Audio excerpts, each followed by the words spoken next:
So my OBS is still kind of doing a weird thing where it's telling me that it's like unable to authenticate to Twitch. But then when I go to like turn on the bandwidth test thing, then it connects and authenticates and everything's just perfectly fine. So I have no idea what's going on with that. Hopefully it's nothing too... I don't think there's like an update I need to do or anything, is there? Hold on. Where would I check for that? Should be under help. Check for updates. Other updates. OBS, other updates. It might not be checking for updates. I'm kind of concerned about that. Oh, no. Okay, so the button to check for updates just kind of popped back up, but it's not giving me any actual, like, results. But I do have, like, a Windows update I need to do on my computer as well, so maybe that would probably be helpful. But, yeah, hopefully nothing too weird is going on with this. I'm starting to get a little concerned, not gonna lie. But, yeah, for now, let's go ahead and just bring it right on in. Welcome, everybody, to kind of mostly a speedrun of Heritage of Dragon's Tale, but it's gonna be more, kind of more, like, give myself some mental practice for the actual showcase coming up on Sunday, which is gonna be a little bit awkward because I don't have like basically like a host equivalent to really practice with, but kind of just going over to the kind of like the general motions of the game, kind of like how the gameplay goes.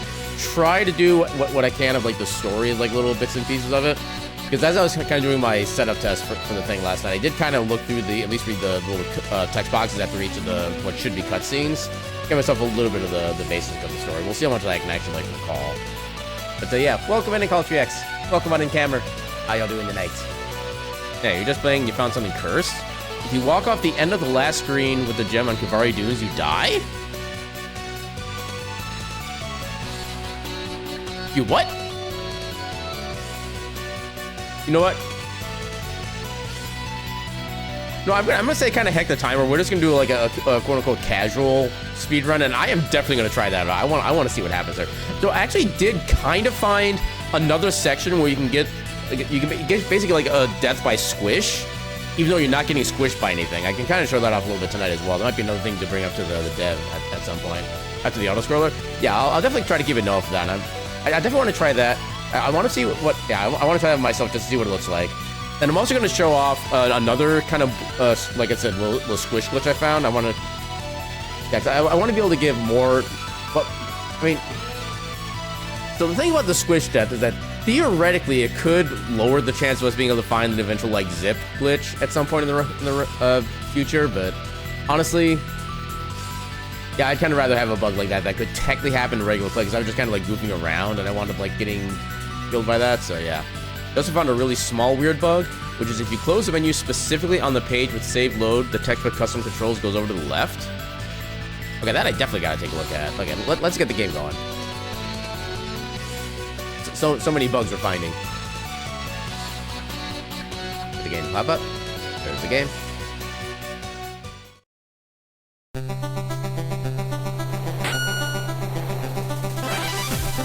Alright, so...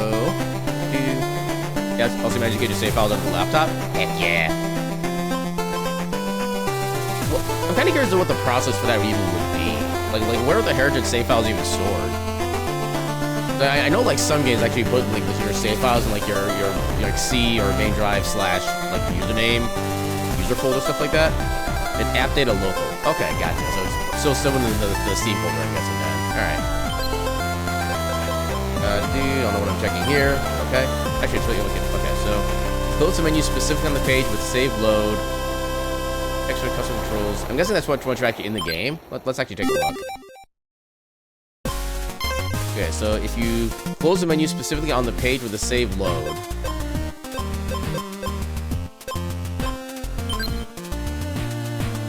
so is it on? Can't be on this one. Save load. Yeah, so just leave them.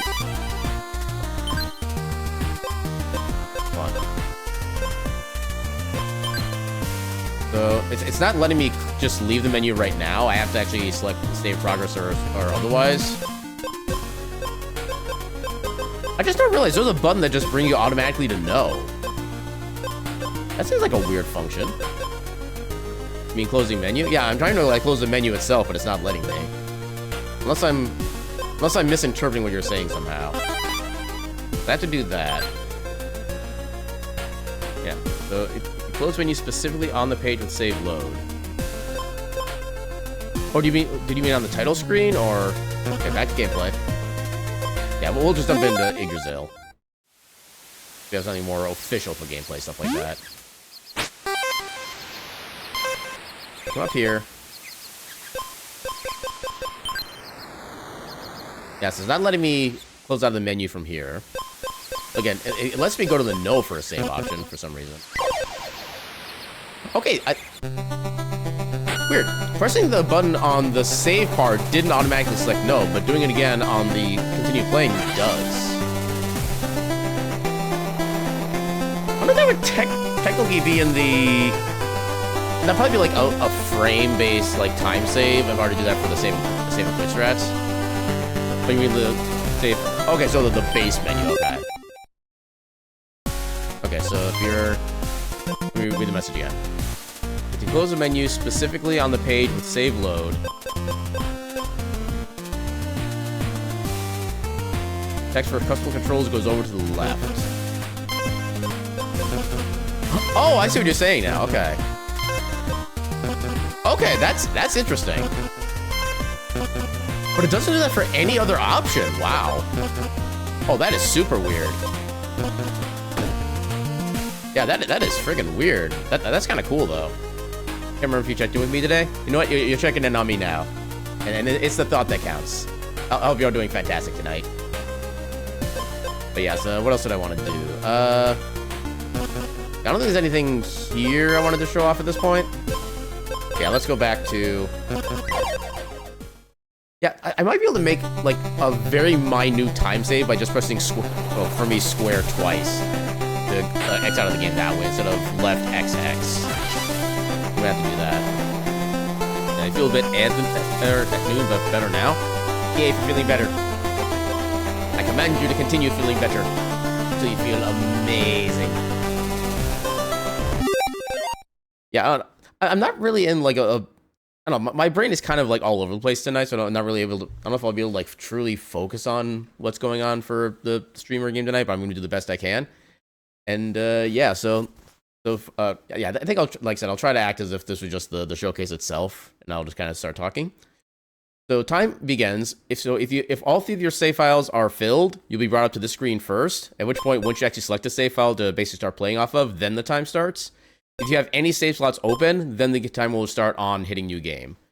But in this case, since I have all three save slots filled, because I made some kind of setting thing for save slots 1 and 2, but I forget what I've even done with them. I don't know if I even have anything really special with them anymore, but anyway. So yeah, time will start once I press the button on 3, 2. Actually, okay, if I'm not gonna be using the timer, should I even have the timer on screen? That should be my question for tonight. It's good to at least have the final time as a reference, but I'm not really gonna be using the timer. Like I said, I want to focus more on kind of like showing stuff off and crashing and stuff like that. Thunk. No, I love the thinking emotes that are just like loading. Yeah, like this one. Especially when it has like an appropriate face kind of put onto it as well. Next run is 69. Yeah, I was noticing that too. I think we'll definitely save the 69th run for an actual speed run. But yeah, it's, you know what, we'll just leave them up. Like, so this is kind of more just like preparation anyway, but at least that'll let people know if they're coming in. It's like, hey, this is my best time, stuff like that. But yeah, let's go ahead and begin. All right, so we're playing this game as a character Flame, which is the cute little dragon that you see here. We have some basic moves to start off with. We have a dash, which we can do either in air or on the ground, and you do start with a double jump as well. And one thing we do like to do at least I like to do at the start of each run is, I should say what I do for like every run.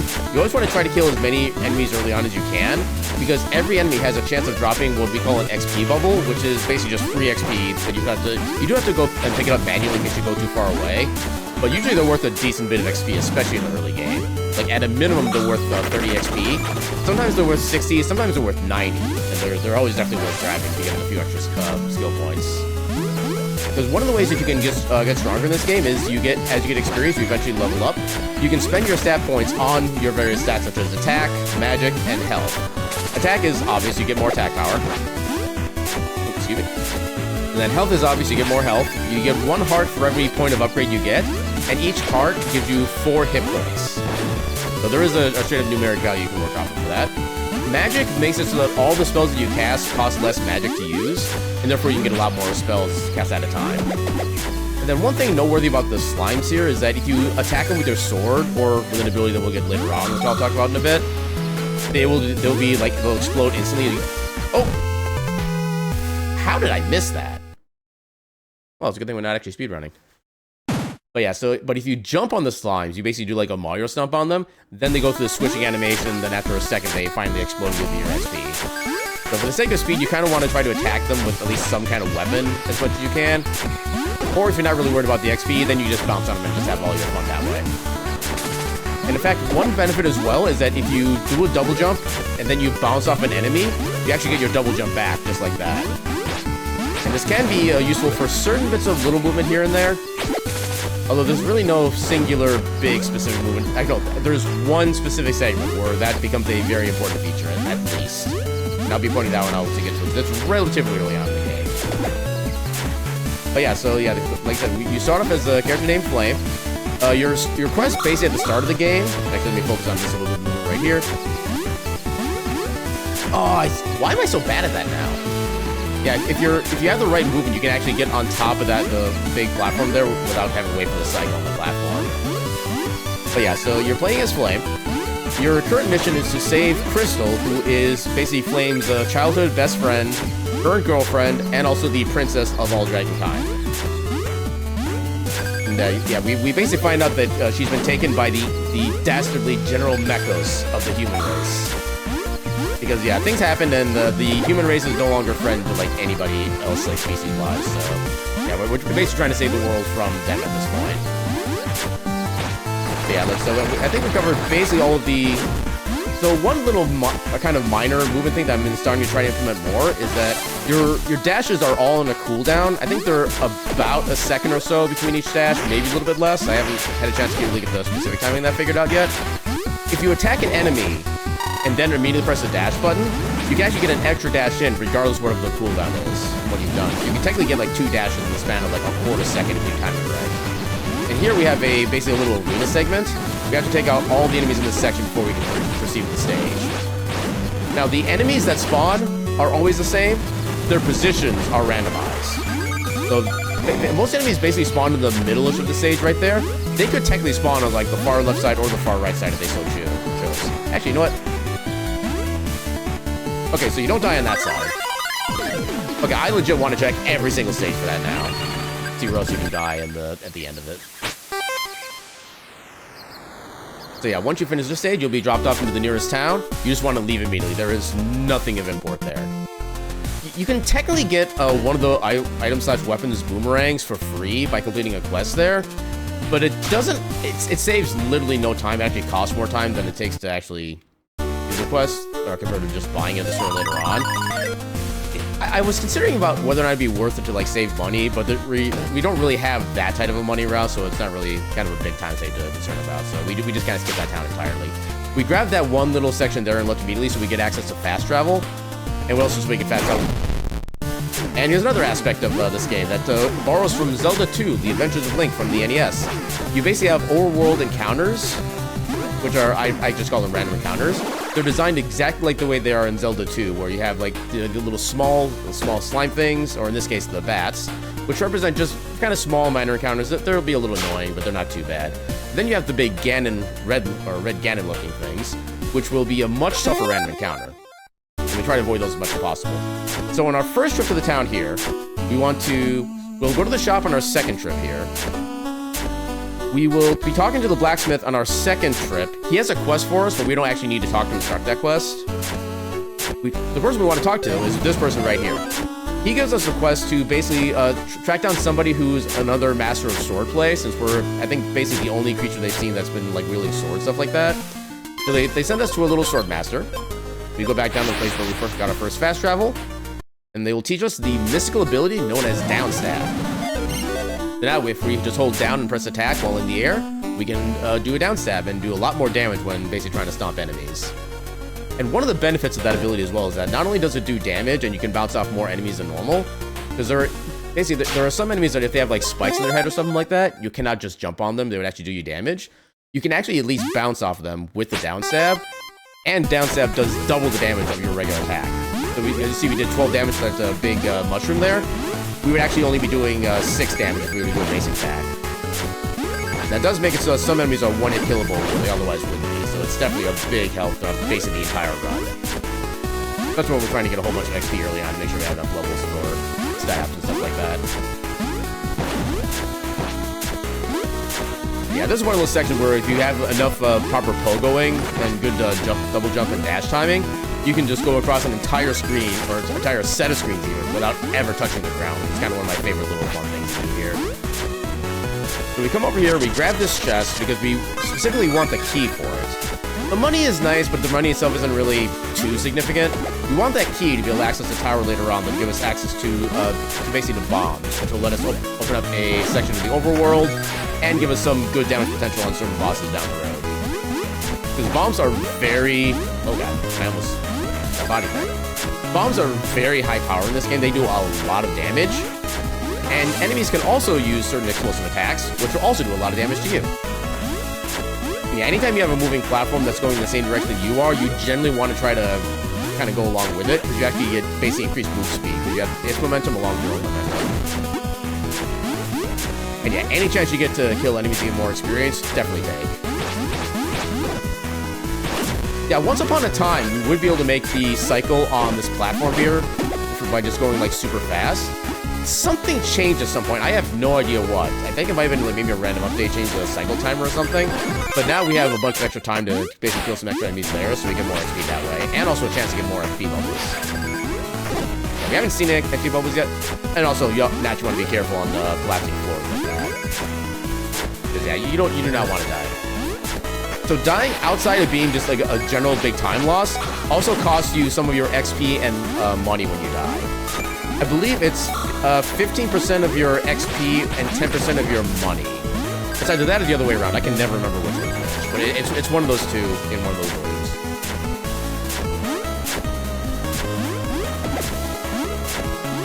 Oh, there's an XP bubble.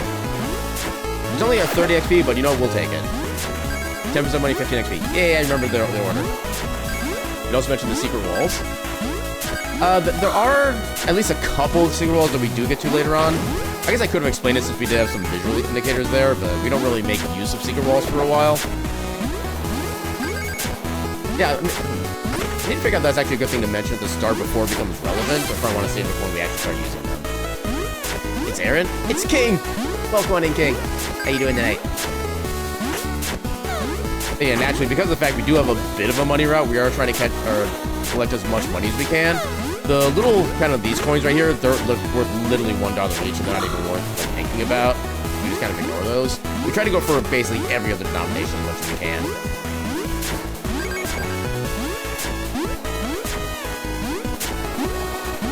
A little bit of focus here, especially all the death hits. I think I can explain when I use them to say you might have noticed these crumbling walls. That might not be a bad idea either, actually, yeah. Do that when I have like a kind of an open moment to talk about random things.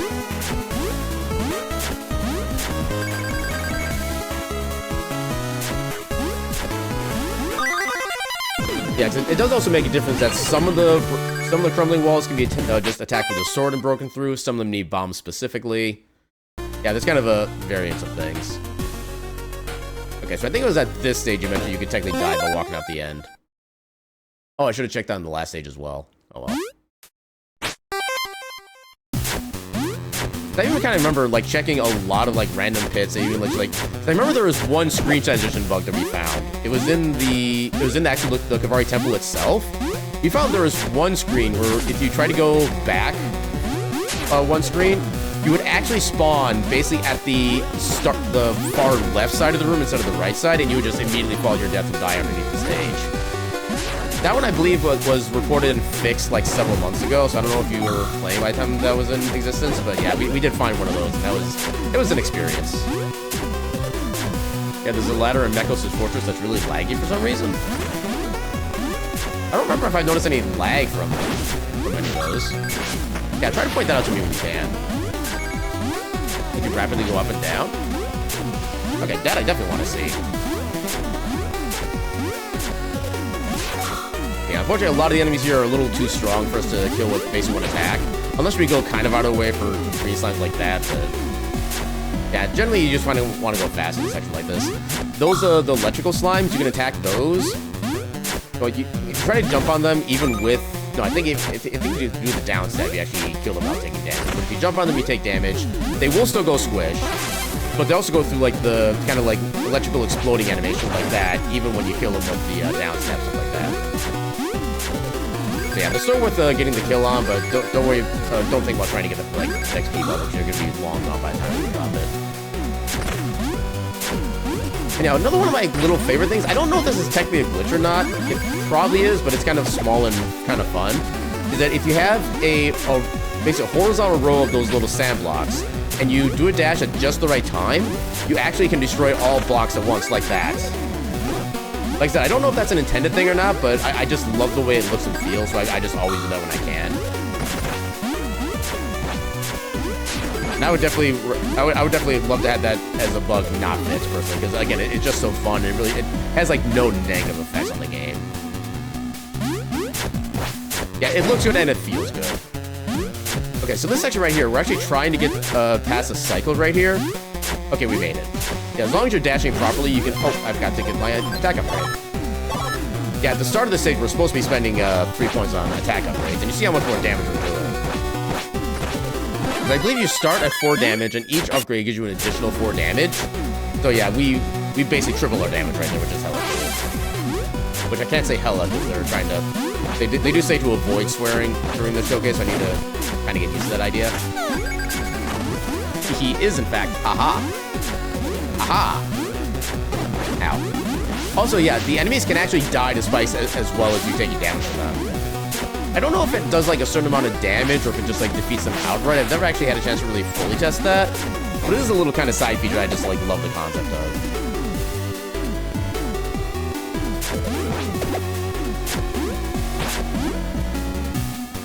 Yeah, kind of just doing a bunch of movement right now.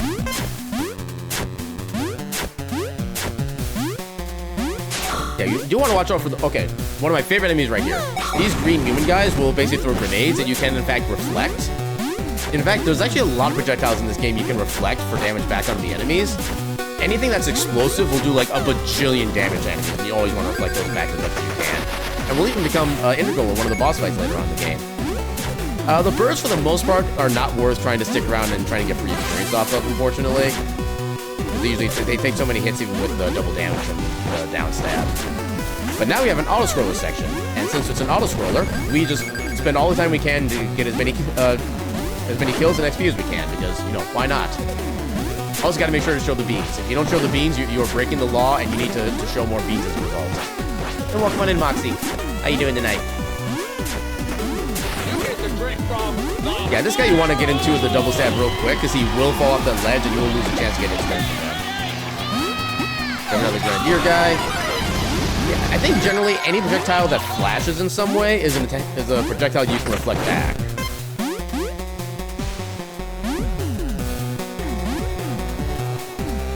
Actually, I want to see how long until we actually hit the death plane by staying down here.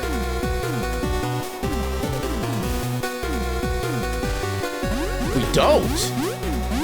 Oh wow. Okay, that I was not expecting.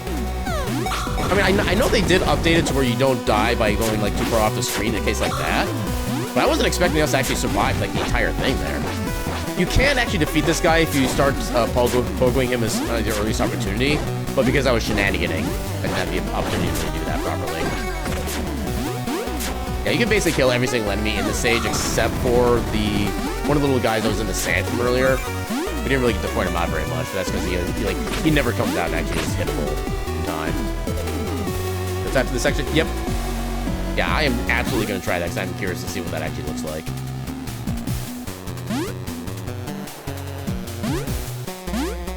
Ah, dang it. I'm just bad at getting enemy kills tonight. I cannot do the thing.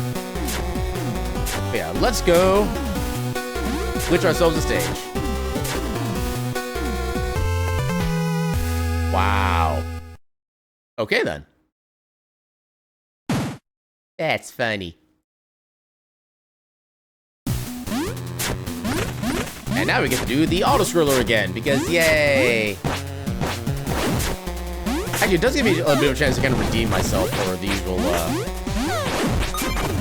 And also, if you ever see the word crit pop up on a piece of enemy damage, that means I'm using a weapon that the enemy is actually specifically weak to, and I believe they take double damage from it as a result. Compared to what a normal enemy would take. Fell into the void. I gaze into the abyss, excited to join it. Also, every time you level up, you actually get a full HP recovery as well. So if you're low on health and you're nearing a level up, you kind of just want to keep a close eye out for enemies that you can kill, try to get XP, and be able to get a free refill that way.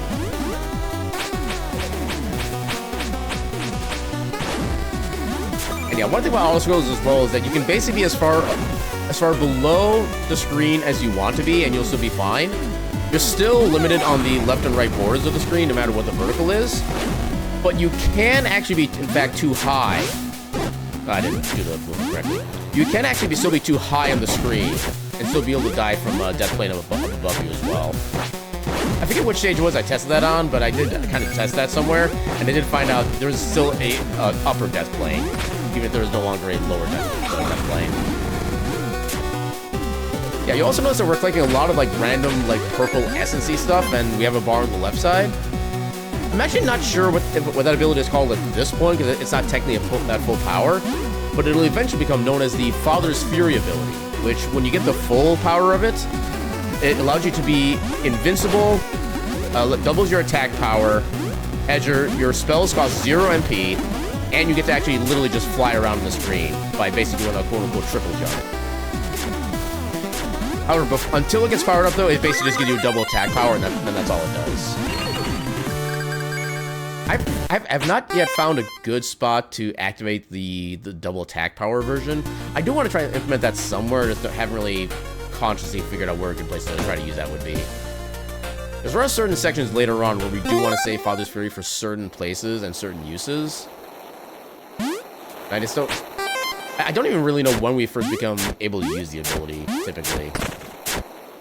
So that item right there is a consumable you can use to cure yourself of poison, but poison is like one of the least concerning statuses in this game, as far as I'm concerned.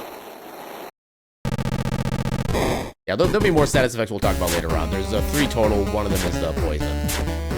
And it is not typically that impactful, based on my experience. And here you'll see we have a lot of little floor switches or ceiling switches that will basically trigger various types of traps. Also, we have a very specific thing we do in this room here. Go for this guy, flame him, pick up a magic recovery from here, kill the other enemies, and then flame this guy. Come back down here. You can go 2 different paths. From what I remember testing before, the paths are largely the same as far as time expenditures. I think the bottom one could theoretically be faster, but it wouldn't be like a great amount. It'd be like maybe a second tops. But I haven't really fully explored that. Yeah, Father's Fury takes 50 years to build up. Yeah, especially in the early game. Mainly because you're not really meant to have the ability, so the game doesn't really expect you to do much with it, so it doesn't give you a lot of it. Yeah, once the ability unlocks, then you'll be able to do a lot of stuff. And so this is hereby officially the biggest section or the most practice section I've had. Because of one specific movement coming up in one of the upcoming streams. So this part is all pretty simple, basic platforming, trying to go fast, trying not to take damage. You can get a little bit of extra money here, but you want to watch out for some of the switches there. One of them is actually really well hidden by the background. So now here's the big section. I'll go down. So we dash, jump, that. That was not supposed to happen. So yeah, one of the hidden mechanics as well is that if you're at full health, and you would take an amount of damage that would normally one-shot you, you actually get left over with 1 hit point left. Basically like a oh crap moment that you have to try to fix. So now we do high jump, dash. Oh, that barely made it. So yeah, you need to be very, not like super precise, but you need to be like very well positioned and timing with your double jump at the start and your dashes in order to be able to make all of those little bounces and jumps and stuff like that. Oh, Deba.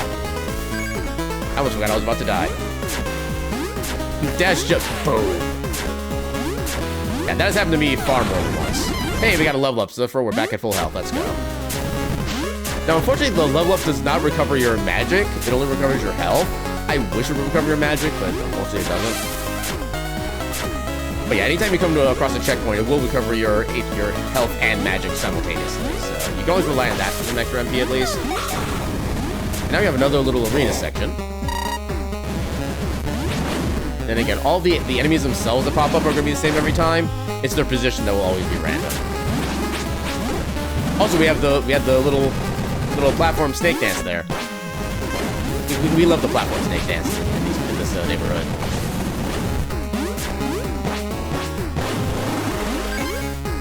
That's actually a pretty good. So also, you notice that there are some potion-looking things that we collect. If they have like a white circular background on them, those are actually consumables that we can save for use later on. If they don't, they're basically ones that just get used right away. And generally, if you see anything with the white ones, you want to gather those whenever you can. However, you do have a limit on how many you can hold at any one time. And there are upgrades you can get to further increase the capacity, but we don't get any of those in the run. So for like the big health potion, we're limited to literally one at a time. And I think even like the small potion, we're limited to I think like 2, maybe 3. We don't necessarily get access to a lot of them, but we do have access to some of them. And that. And I stand by those words. Actually, maybe I should be more specific. And I stand by those noises. Also, yeah, sometimes you can get the screen to kind of do like a little double shake thing there. I don't know what causes that exactly. Apparently, we're able to get some free enemy kills out of that. Okay, so now we have our first boss of the run. We have the Manticore. The Manticore is a fairly simple attack style. He'll basically jump around in case he breathe fire at you. The way you want to open this is you want to stay here, wait for him to roar at you, roar back, roar, and then wait for him to jump to you. Once he lands, then you want to start attacking. If he bounces again, just kind of stay away from him. Once he rears up, you want to walk into him to get contact damage. This contact damage only does half a heart. His fire breath will do a full heart of damage, like we just saw there. Yeah, you want to avoid the actual fire. You can touch him as much as you like, and that's fine. That roar attack will actually stun you if you're not careful. And it doesn't last for too long, but it's definitely oh god. It is definitely a time loss, and we want to avoid time loss as much as we can. This. And also, if you attack an enemy, you actually get a little bit of iframes as a result. So you can actually take those big attacks that would normally do a lot of damage and just completely ignore them.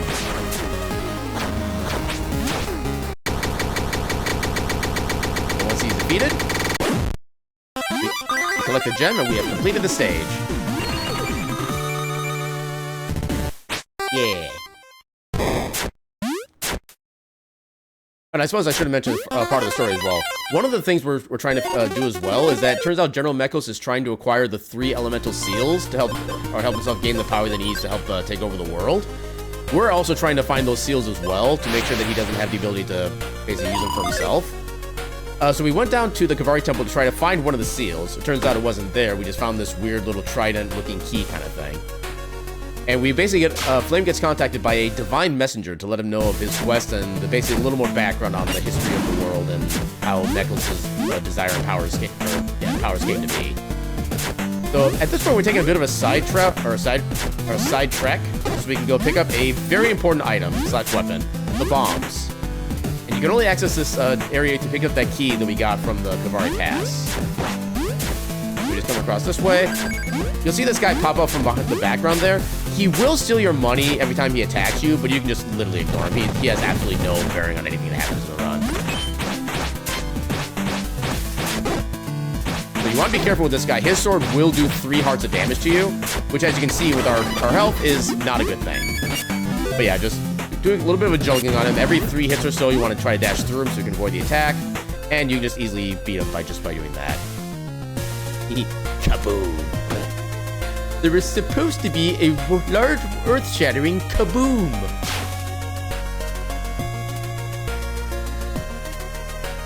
And so now we have the bombs, we can actually break open this. Well, if we didn't have the random encounter, we would at least. Yeah, some random encounters you just cannot avoid under any circumstance, and it annoys me. Okay, now we can blow up this cave opening. And this is where we're gonna go save the blacksmith's wife, which is what his quest was that we saw from earlier. We are probably gonna die.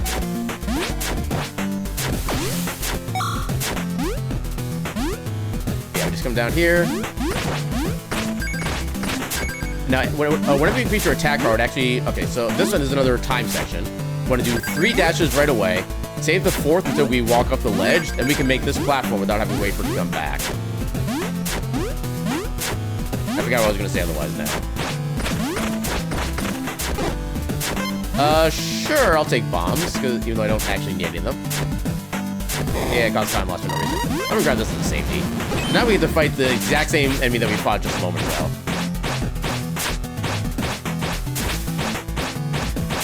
There we go. Now we talk to the wife here. I may not necessarily need it, but I usually like to grab that. We'll do a save and quit so we can get out of this section faster, because some stages you can go to the menu and select the go to map option and leave the area specifically there. There we either have to walk out or do a save and quit. Now we fast travel back up to town here. Now we're gonna make a couple stops here. First we're gonna stop at the item shop, right here.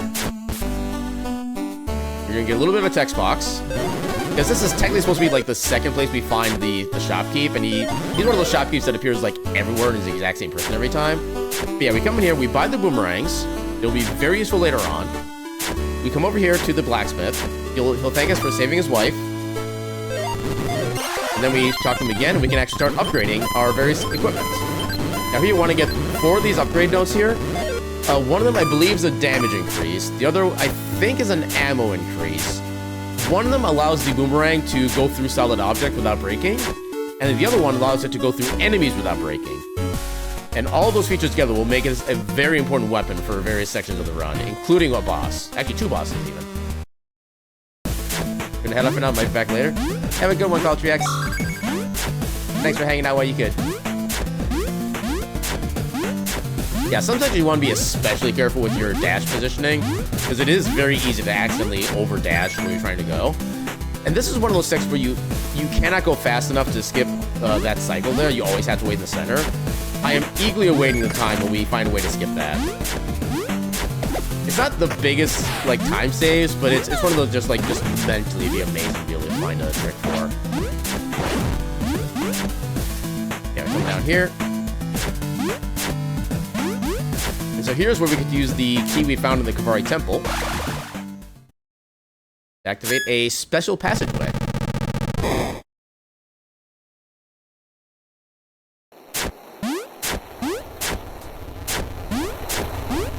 And now we have our first elemental seal of lightning. Unfortunately, the lightning ability is completely and utterly useless, because there's different levels of each elemental spell. We only ever get the first level of each. This one, it causes like a bunch of shocks literally in your sprite area like it's doing right now, and there's just not enough range for them to actually be useful. You don't even do that much damage. But yeah, so once we get that, we get basically a little more information from the Divine Messenger, and we kind of realize that the Divine Messenger is, I believe it is supposed to be, I think it's supposed to be representing Fel, the dragon god, if I remember correctly. At least it would be if I weren't getting random encounters all the time. But yeah, so they're basically helping guide us through the area and trying to kind of collect everything. That card is a little hard to get reflected grenades back sometimes. Depends on your initial jump height, about how high he shoots. Because they all do target you specifically. You can actually affect their arc by doing that. For the most part, it doesn't really take much to get the name correctly at you, because they always aim directly at you. But sometimes the arc can be just kind of unfortunate. Then also, if you hold jump while bouncing off an enemy, you actually get a much more extended jump off them as well. You can get a lot more height, and which will let you access certain sections a little more easily. Oh, you've got to be kidding me. Yeah, so the gunner enemies there in particular are kind of annoying, because their bullets do 1.5 hearts of damage to you, which, as you can see, is half our health. You can get hit by 1 just fine, but any more than that, and we're just straight up dead. Welcome on in, Zenogre. How you doing tonight? Welcome on in, Eastmids. How you doing tonight? I can do so momentarily. This box has distracted me. I mean, to be fair, we're not doing like a full-on speedrun anyway, so it's actually not as big a deal. I'm basically doing a little bit of a practice for the fastest version showcase we'll be doing on Sunday. Trying to get myself kind of used to the way... Well, kind of getting myself used to actually talking about the run and kind of focusing on that rather than just the gameplay. And also kind of trying to help a little bit, or give a little more about the basic notes of the story that go along as well. Doing well, thanks. How about me? I'm doing pretty good. I am definitely eager to get to my weekend tomorrow. But it's not like anything like particularly noteworthy has happened this week, but it's just one of those weeks where I just like I'm done with work already. I just want to be done. Otherwise, I'm doing good. And yeah, if you have not heard about it, if anybody here has not heard about it, so there is a way you can actually do a dash in the middle of the air during that cutscene, and you actually start further to the right there. I've not yet found a way to make that consistent, but it is a good way to save like a second or so and try and swim into that pipe. But yeah, for those who aren't aware of it, we will be doing a community showcase on the Fastest Furs Twitch channel, specifically showing off the speedrun for Heritage Dragon's Tale. And that's, like I said, what we're kind of doing and practicing tonight is I'm kind of practicing my discussing of everything that goes on here.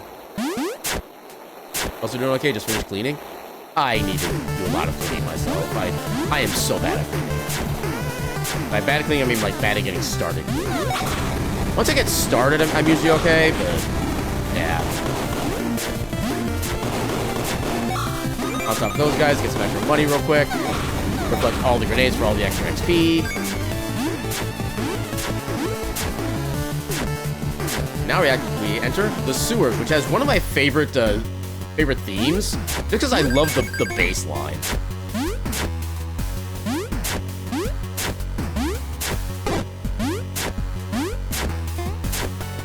Honestly, I just love like the entire soundtrack for this game. It is so amazing. One of the things that they always say when you're trying to figure out what game to speedrun, one of the #1 rules, if not the #1 rule, is pick a game whose music you absolutely love. Because you'll hear a lot of it constantly, and if you're always loving the music, you'll always love the speedrun. There's also a remix of this in the OST. Really? Also, you're supposed to go on the top side there, because those rats on contact can actually poison you. And like I mentioned earlier, poison is usually not that super big a deal.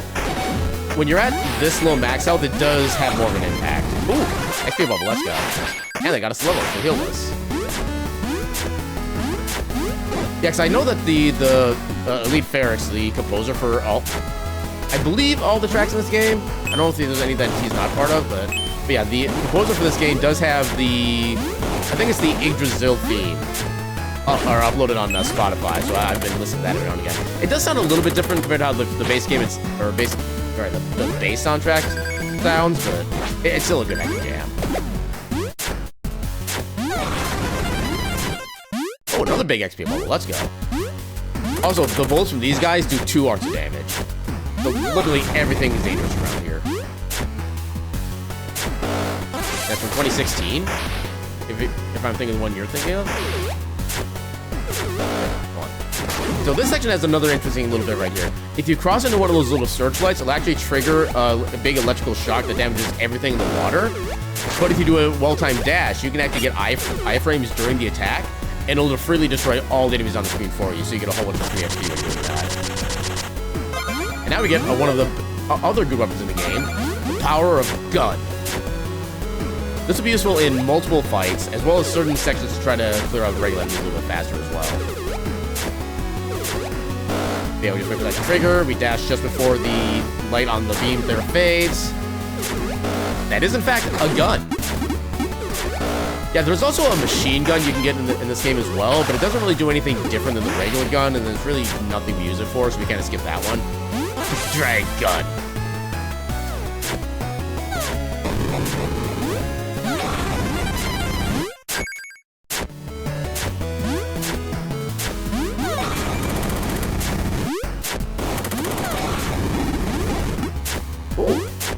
Okay, I was actually fast enough to get a little bit of a cycle skip there. Second up.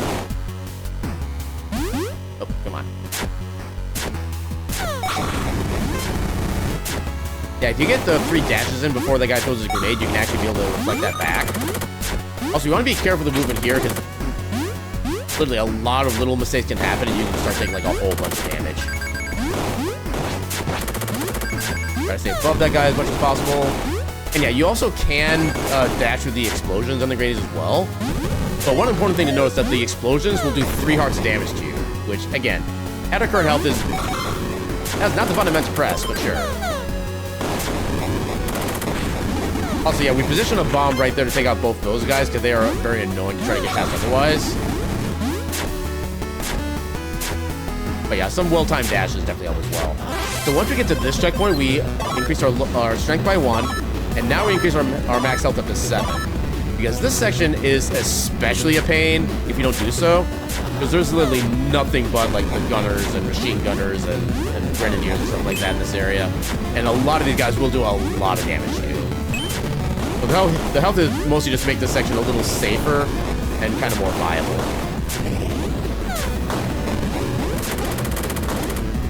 And unfortunately, then you can get a little knockback by the bullets there and kind of slow you down. Is this place I got myself soft lock? Yes, it is. Right at the end of the stage, just before the boss. I will always remember the way that looked at, because that was what proved to me that zips are technically a possible trick in this game. It's just a matter of figuring out how to actually make them work. Yeah, the lore here is that they took our brother Ash and have him captured. Wait, I don't remember. I know you come to the city of Alto to try to find Crystal. I forgot to mention that part. I don't remember them catching flame though. So there was a soft lock. It's only happened once. I have no idea how to replicate it. But it was like a very simple like movement that caused it too. I'll try to reenact what happened when we get to that section. But yeah, it's only ever happened once for me. So it was on this transition right here. So I managed to do something. Oh, we can respawn that guy. Oh, that's cool. Okay, so what you can do, so what happened was, I did just some random jump here, I fell through, and for some reason I landed inside the little wooden plank that's down right here, and I kind of just stood, I ducked, and by pressing down, I just immediately zipped over right underneath this block right here, at which point I basically got soft locked, so I couldn't like jump out from the gap or anything like that.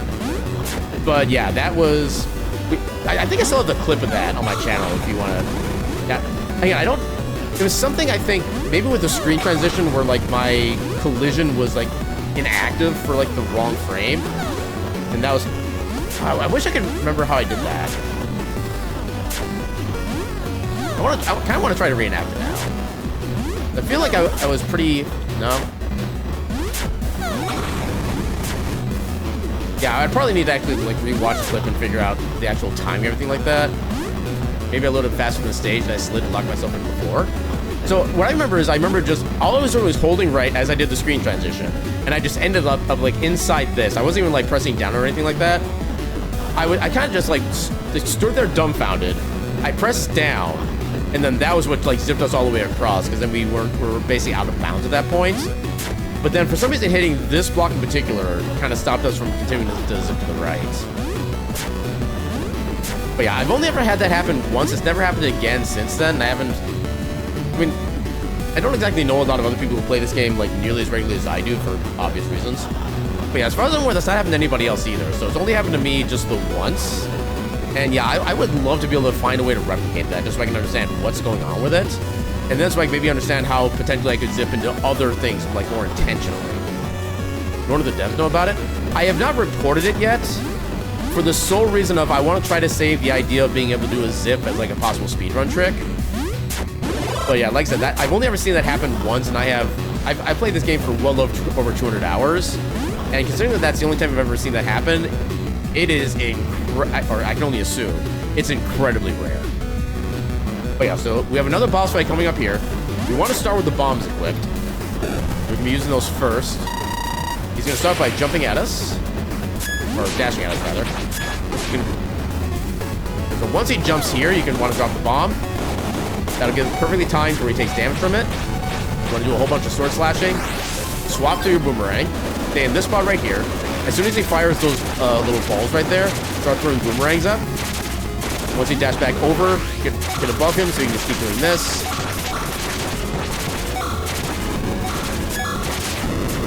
Ah, dang it. Oh, come on.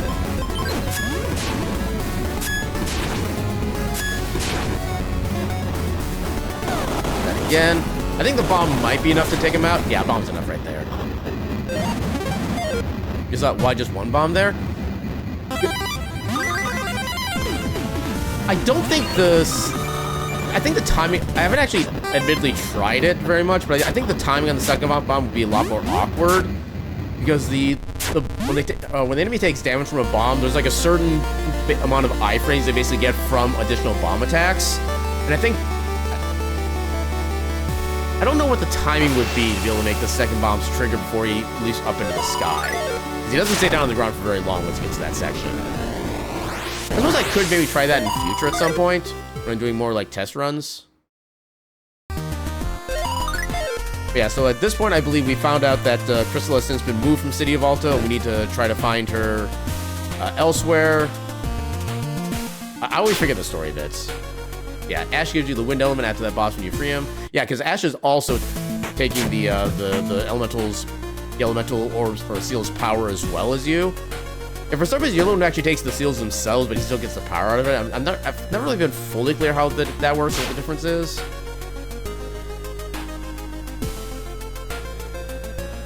But yeah, so I guess after you save Ash, then you basically both get the wind elemental ability. Yeah, because both Flame and Ash are kind of going on their own little side journeys to try to... Yeah, after we use bombs, we definitely want to pick up any bomb route we can get. But yeah, Flame and Ash are basically trying to go on their own different journeys to try to do their own saving of Crystal.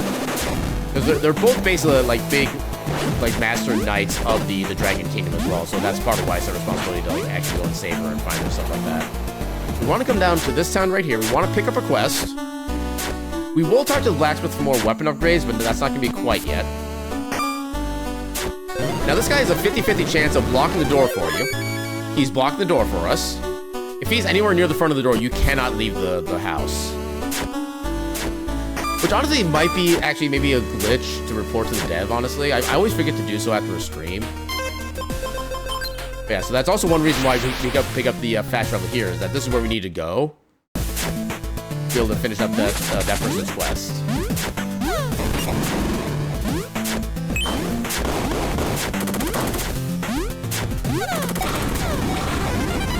Oh damn, all the bombs there. Yeah, if you get like good position, you can get a lot of free XP there, but it's also really tight with literally all the bombs that are flying out trying to hit you. So here, we start this fight off in a very specific way. So we will throw a bomb once we are able to start moving. Then we want to start trying to reflect all the grenades that he's going to shoot out at us. So throw that.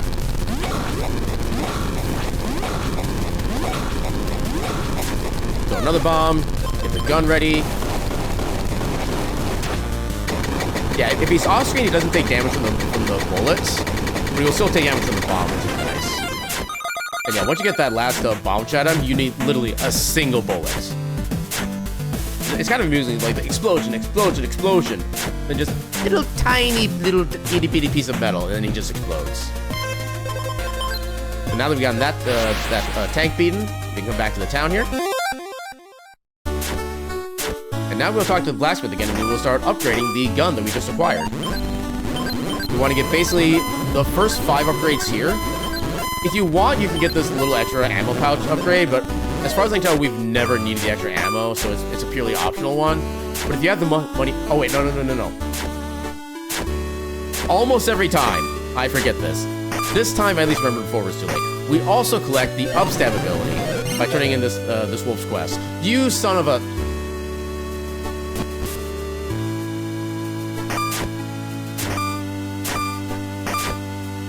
I want him to be our friend. He does not want to be our friend. Yeah, 25% trolling indeed. And so yeah, generally once I do acquire the wind ability, I typically keep that equipped as like my passive ability for as much as I can, because this ability will save you so many deaths in time. I'm not even kidding. You do also need it for progression in this next upcoming bit, but again, it's also mostly for the sake of not dying.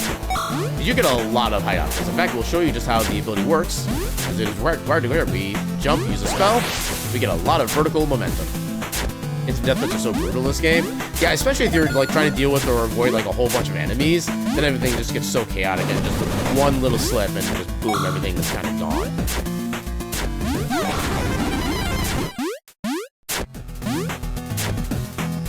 Yeah, just a lot of little movements to make sure we're landing on platforms and staying or keeping our movement forward.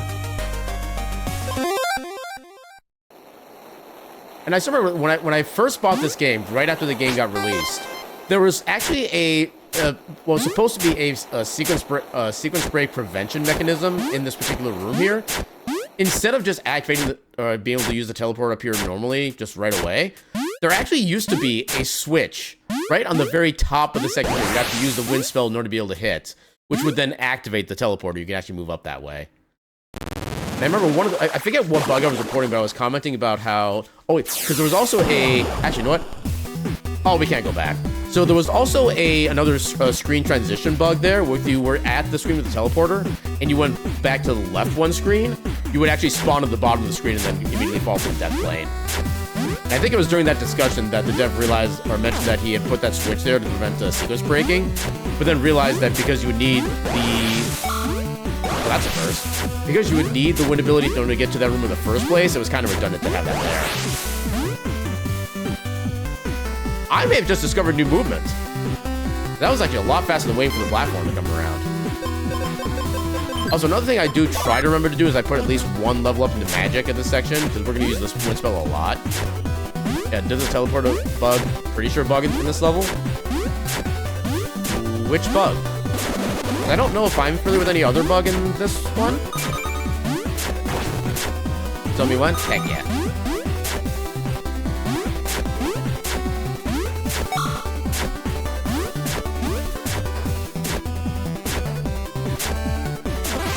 And yeah, another thing with the teleporter as well is that if you activate the teleporter when you're in the proper center of the teleporter, you can skip the entire walking animation for Flame to the center of it. You can save a little bit of time that way. It's not like super precise, but it's precise enough where it's like, hey, I got it. And then you do get it. There is technically loot you can get down there, but it's really nothing useful. It'll take a long time to actually gather, so we just kind of save all that.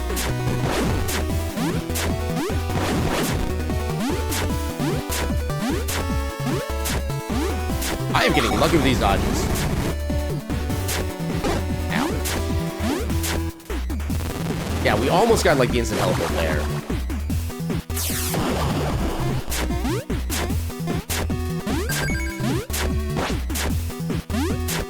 And now we have some extra moving platforms to worry about. This time we got like the perfect cycle there. We didn't have to worry about doing any like dash jump shenanigans at all.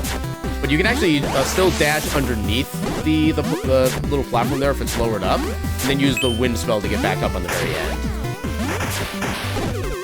I don't know if like most of these like little bits of movement were intentional by the dev or not, but I love the fact that they're all there. So there's little fun kind of cool things you can do, because just why not?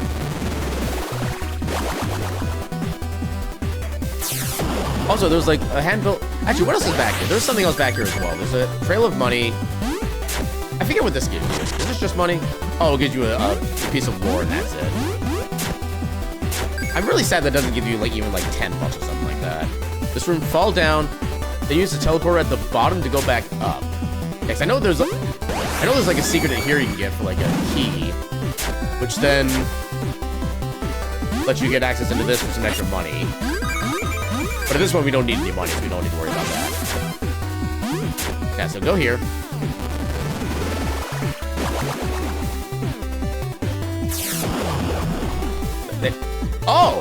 Oh, that's, I never noticed that before. I think I only ever used that like the once when I first played.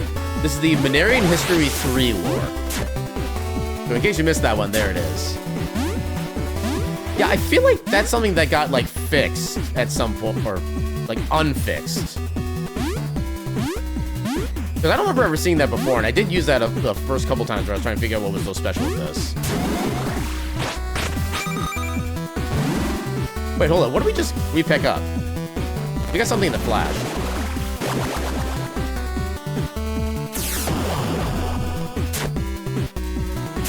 What was it that flashed? Oh, dang. Oh, try that again. Yeah, we got something that flashed twice, and I have no idea what would flash. Pick up.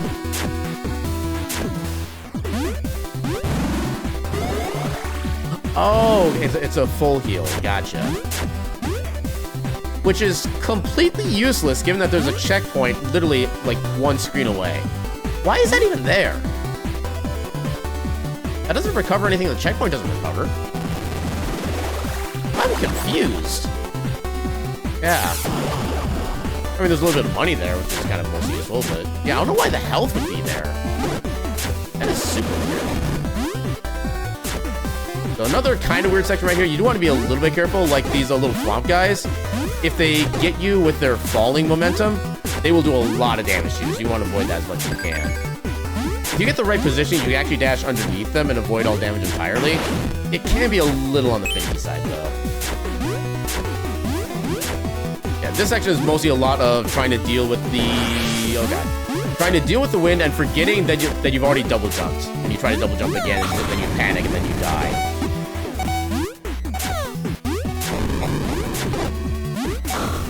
Also, yeah, the floating heads do a decent bit of damage. Well, I think they do at least like a full heart. And here's an example here where we can just like dash underneath. Sometimes just barely. You can dash underneath those, it'll be fine. In this case, we will take the health up here as a bit of a safety. The small health pickups right there will restore 3 hearts. Okay, okay. Actually, is there? There is a secret here. I forget what that gives you. You know what? Like I said, we're not doing a full speed run anyway. I don't remember what's back here. I think it's just a treasure chest. I don't recall for sure. Okay, a lot of money. Oh, that's an inventory limit increase. Okay. Good to know.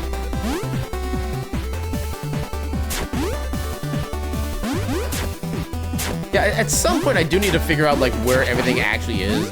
And by everything I mean like everything. But that day is still gonna be a long ways away.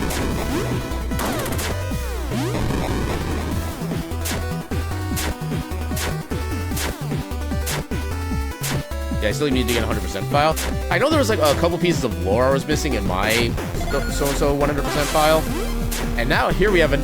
Yeah, actually, if you hold right during that screen transition, you actually get a little bit of free money from the top of that screen there. But now we're in, I think, what is probably the biggest auto-scroller section of the game. And this is one of the spots where our upstab will come in handy. Because if you stay completely... Oh, also, we can upgrade our attack a little bit. If you stay directly underneath this guy, he will never notice you, and he'll never fire his poison grenades. You can just, like, reverse pogo him until he submits to your whims. Yeah, there are 5 lore bits. What do you think you know where they are? Or 3 of them are? Got one in the sky combo today about 50 minutes before stream. Heck yeah. Yeah, this is another guy right here you can do a bunch of upstabs for. That was bad. Ow.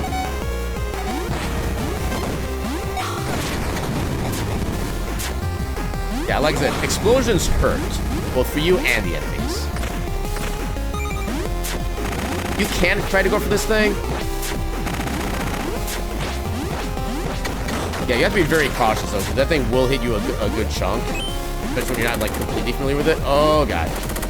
Okay, this should give us enough XP to level. And therefore we get fully healed. So if you see any of the red hat gunners that walk around, just avoid catching their gaze. Because they will always do the worst possible thing for you. And they'll just exist in the worst possible places the entire time. And they will chase you to the pits of hell. They are annoying. So I try to avoid them as much as possible.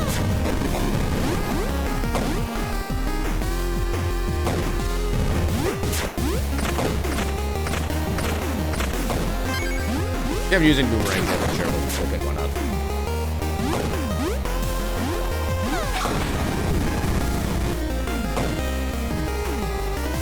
Yeah, if we were doing the official fastest first run for this one, this would be a tremendous opportunity for donations. This is, like I said, this is a long auto scroller.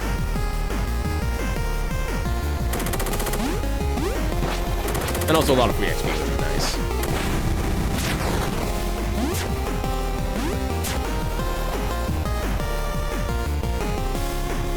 Oh, we got the glitch. We got the glitch. Let's go. We got the dance. We got the flame dance. Look at him dancing. I do need to be careful though, because I will in fact have a death plane if I stay up there too long. Excuse me? Why was that inside the... Hello? That's a new one. But yeah, you can get that glitch activated by pressing down, or basically diagonal down So there was like one of the little tiny purple Father's Fury gems. There was one that was just like spawned inside the wall. And I have no idea what happened to cause that. It's possible I've seen that before, I just don't remember it. But yeah, that is definitely... You have not started left in ages. Normally, like, he starts to the right. Also, you can reflect these rocks, but they don't do anything. But if you reflect them soon enough, they actually just shoot directly into the ground, which I've always found amusing.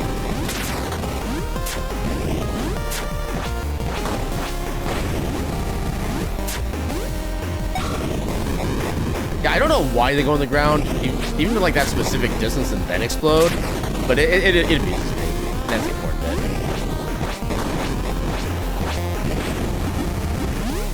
Yeah, we could use that health grenade.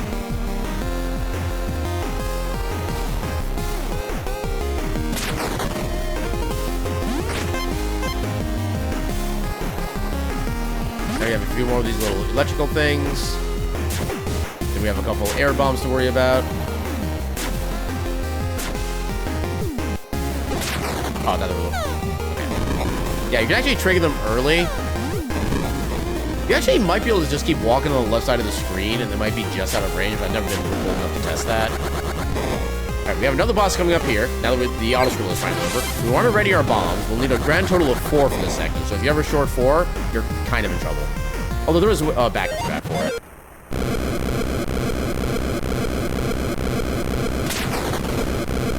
What you want to do is you want to shoot bomb right, bomb left, bomb right. Now, you can only have 3 bombs on the screen at one time, so you have to wait for the 4th one. But 2 bombs on each tower will destroy them. Now you want to stay right underneath this middle section here, where you get the little platforms to protect you. You can get 2 bullets in on each wave that he does.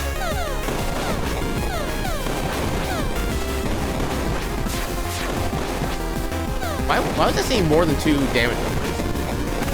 Yeah, you can get the 2 bullets in per sweep that he does. Once he gets to this section, you just button mash until he explodes. Now, if you're at the first phase of this and you don't have enough bombs, they will eventually shoot out cannonballs, which do the same amount of damage as bombs. But if you're low on bombs, their very first shot will be a bomb upgrade, or a bomb pickup. So you have to wait for the second one to be able to actually reflect the cannonball reducing damage. What's funny is that this boss has a weakness to the wind power, but you finish the fight fast enough for that to not even come up. Yeah, I almost never use the wind power for its like offensive capabilities, except for like 2 sections maybe, and they're just because it's funny. Yeah, I've never really thought of the wind power as like a viable attack ability for the most part. Like, how much damage does the wind do to him actually? Yeah, too fast in speedrun, yeah. Yeah, especially with each bullet doing 42 damage, you can get a good 2 bullets in every like second and a half, something like that. It knocks him to the side and makes him take more damage from attacks.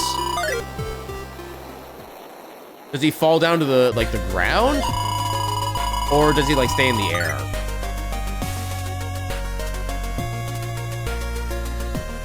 Can you do that to him from the very, like when he first swoops down? Because I wonder if that actually might be maybe a way to make that fight faster. Especially if you can like skip the phase where he's like shooting all the bombs around and he's moving so much. Not sure you think it's specifically at a bit. Yeah, 'cause I know that if you let that attack continue, he does like slam onto the ground and he kind of stays stationary there for a little bit.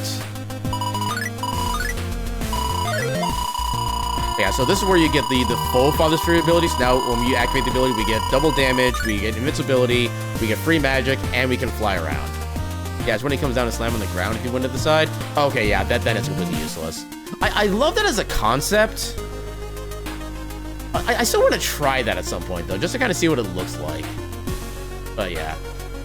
So at this point is when we realize that Flame is not just any random, like, night dragon. He's actually basically a reincarnation of the dragon god Fel himself. And this is told to us by the divine messenger who's been kind of guiding us throughout this journey. And so now we have collected all the seals, we have everything we need to go finally challenge Mechos and end the... I had the phrase in my mind, but I just lost it a little bit. We can finish this tale, asterisk.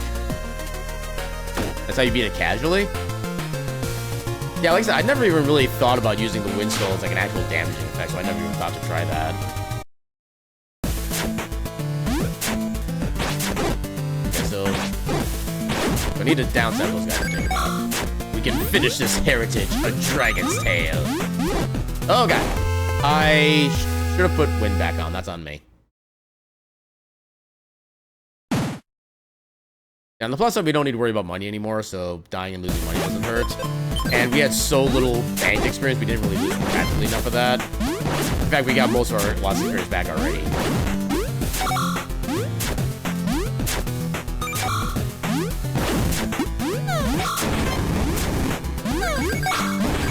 I actually do find it kind of amusing that even though you lose experience every time you die, you tend to gain more in the net because of how many more enemies you can take out on the way back than you were before. So even when you lose experience, you're not really losing experience. You're technically getting more sometimes.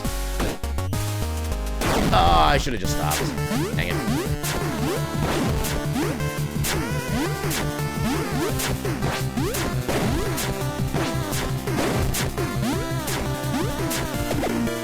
Okay, you can level up and get more stuff if you're having trouble. Yeah, both. Obviously, it sucks in speedruns, because then you lose the time for everything. But yeah, it does make a little bit more of the run easier because you get access to more XP and stuff like that, which is very nice. Wait. Oh, wow, I had the biggest of brain farts right there. I was thinking to myself, none of this looks familiar. Why is this all new to me? Then I got to the end and I'm like, oh yeah. I'm just going backwards.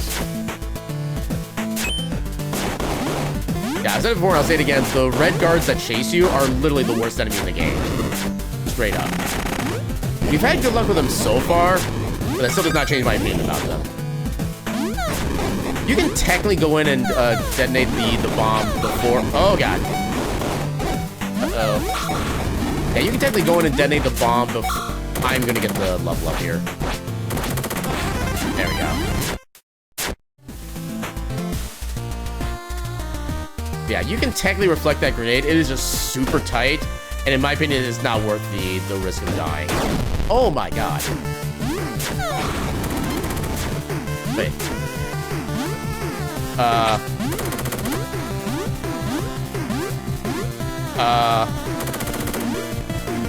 But you got a recording of this? What, of like this thing or something else? Because, yeah, this is not... This happened to you recently? That guy trigger was like normal. What is it this even supposed to be? Huh. No, I love how we're not even trying. We already have like 5 things to submit to dev for bug fixes. So this is like the one section where you're hard required to use the ice spell in order to progress. For the most part, we're not going to be doing a lot more with the... Oh god, why did I jump up there? We're not going to be doing a lot more. Why are you still chasing me? Yeah, you can just walk underneath that first one, and then the second one you do have to dash through before you get getting exploderized.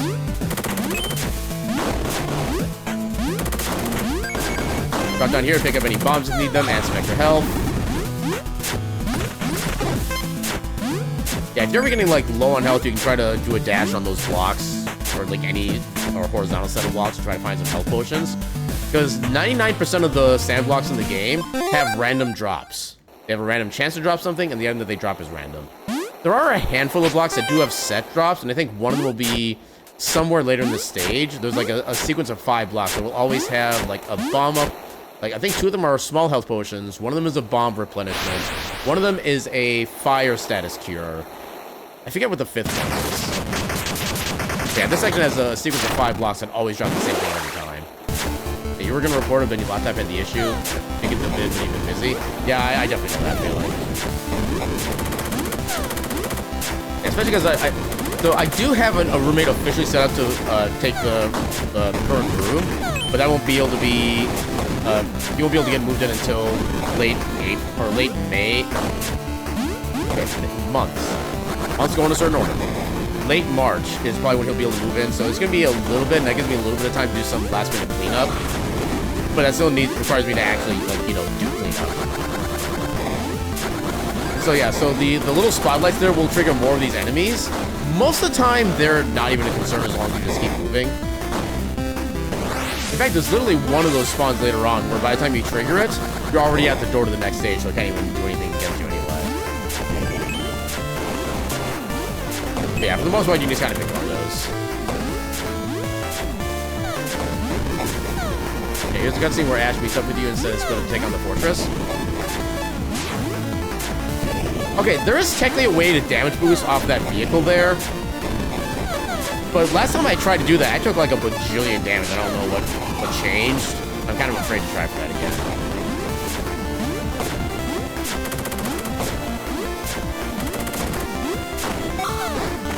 Oh, I thought that thing was firing a dagger.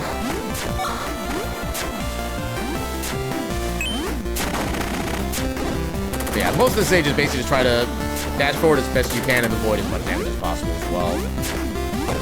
Sometimes it's easier said than done. Oh god. Wait. I feel like that did more damage than it normally does. I thought I had 2 hearts there. I should have only done 1 heart, I thought. Unless I'm mixing up my damage numbers. No, I thought they were usually 1 heart. Yeah, I don't think I've seen any bullet that does only half a heart of damage. I think they do always at least a heart. Actually, no, I'm gonna try it. Okay, maybe if you do the jump, maybe that's how you get the damage boost.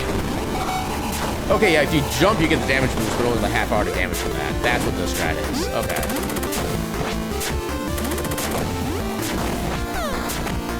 Yeah, I'm kind of figuring things out. I'm taking the health.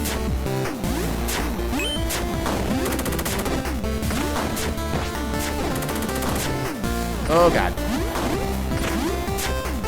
And also, yeah, one of the more minor movement checks as well is that if you ever take damage when sliding, you actually do not get knocked back at all. You just keep moving and nothing interrupts you. So you can use that if you know you're going to take damage to try to save some of your momentum. It's only half a heart? I swore like the minimum damage from a bullet, regardless of enemy, was like 1. It's kind of blowing my mind right now.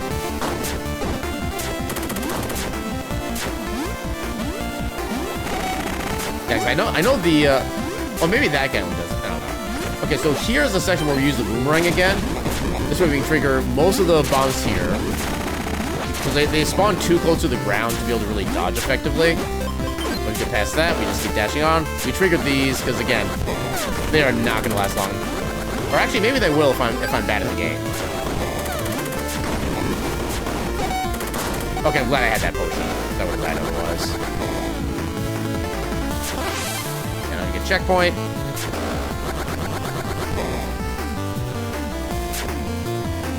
Ride the elevator. Get boards, and then we use a wind spell. And now we have the conveyor belts to worry about. The conveyor belts that go with the direction you're going can help you increase your speed, but there's going to be very few of those.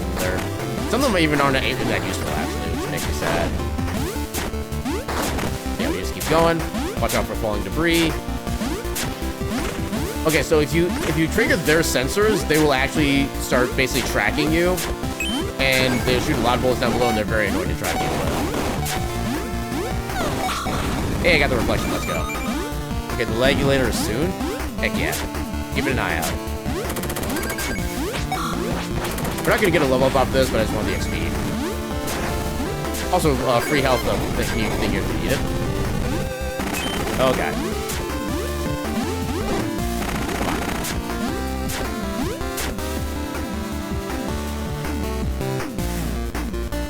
Okay, definitely not that one. Unless you mean like a ladder. But for some reason, my brain thought you said elevator there instead of ladder. My brain is my brain. Which, you know, big surprise to anybody who knows me. Okay, yeah. Between the screen transition, I'm guessing. Oh, that is kind of freaky. Oh, wow. Okay. Okay, the funny thing is now everything's actually aligned.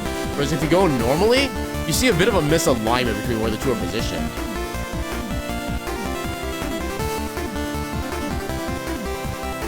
Oh, that is kind of freaky. I wonder what the... What section is being flashed there? Is that supposed to be like the other side of the screen? Yeah, I've always wondered if there was like some weird way, yeah, especially if you like hold right. You never notice the especially obvious, yeah, because if you look at the ladder, if you're jumping to the right, the ladder doesn't even match up at all, which is something I've always found amusing. Yeah, door on the left, over on the right. I still want to know if there's some way we can like utilize this as like a speedrun trick or something, like get ourselves into the ceiling somehow. But yeah, that's something I've always been kind of wondering about as far as like a potential trick. Potential. Yes, potential for potential. I know words.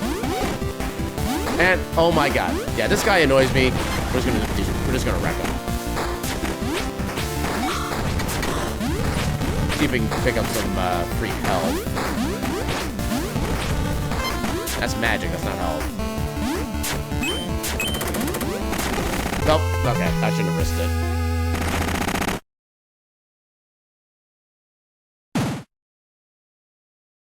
Yeah, that's a bit of a time loss. But thankfully not actually speedrunning, so I'm not worried about that loss.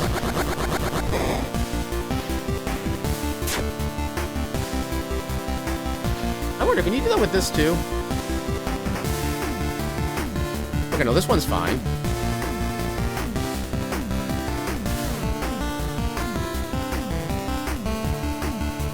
This one seems fine. That's what you see with going up and down? Oh, okay, that's fair, yeah. Oh, I don't think there's anywhere near, like, horizontally where you normally end up, though, is it?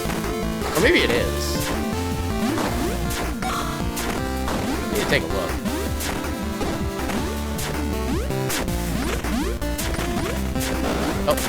Oh, there's an example of what happens if he notices you. As long as you keep moving, he's not really that big a deal. Oh, God. Yeah, he can be a pain otherwise. Our health back.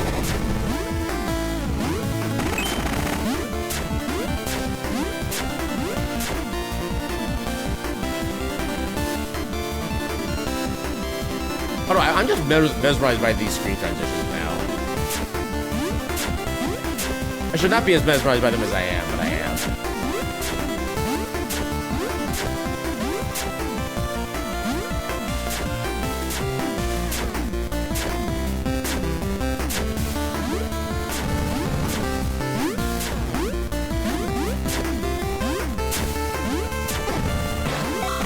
Come on, get him. There we go.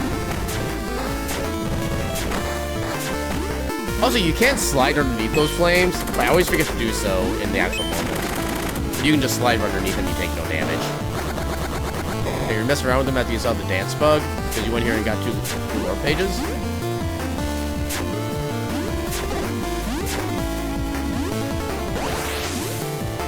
Yeah, it's always amusing just seeing like what can break when you do like super simple things sometimes. And that was definitely an interesting one as far as I'm concerned.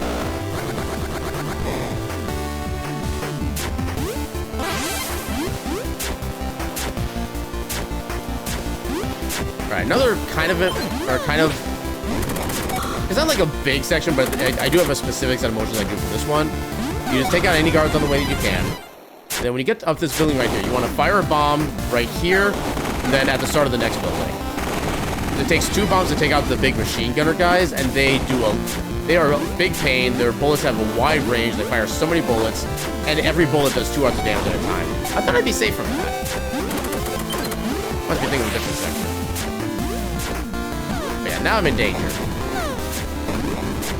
I'm in danger.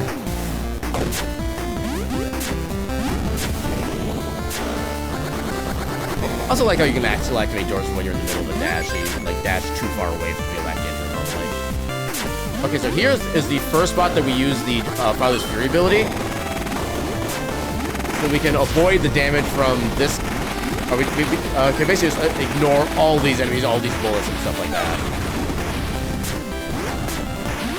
And you can also tell when your Father Spirit ability is about to run out, because your movement will actually start slowing down as well while flying. Yeah, that's the trigger right there that the enemy can't even do anything to you by the time you pick it up.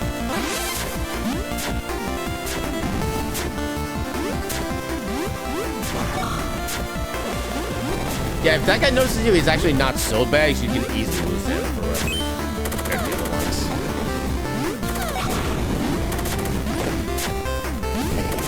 Oh, that was a good cycle for that guy. That's ignoring the bolts entirely. Ah, dang it. Yeah, that guy, if you just jump in the middle of his head and kind of wait for a second, you can actually get, like, you can sneak right between all the bullets. This guy's a little more annoying to try to consistently get rid of, but that was actually really good. Let's actually go. I'll be sick of you for a lot longer than that. Oh, yeah, you gotta be careful there, because again, the bullets from those guys do a hard and a half damage. A3 moment, pretty sure A3 from Mario 1. It has been so long since I've even played Mario 1, much less gotten to A3, that I have really no recollection of what that was referenced to. Also, if you have more than one heart in this section, you can just slide right away. You don't have to worry about dying to these little electrical things. If you have one heart or less, then you do have to wait for the cycle to clear out. Now we're on the final section for this area. There's going to be more of these big guys here, but they're not really that scary because, again, the first guy moves so slow, he doesn't actually pose a threat.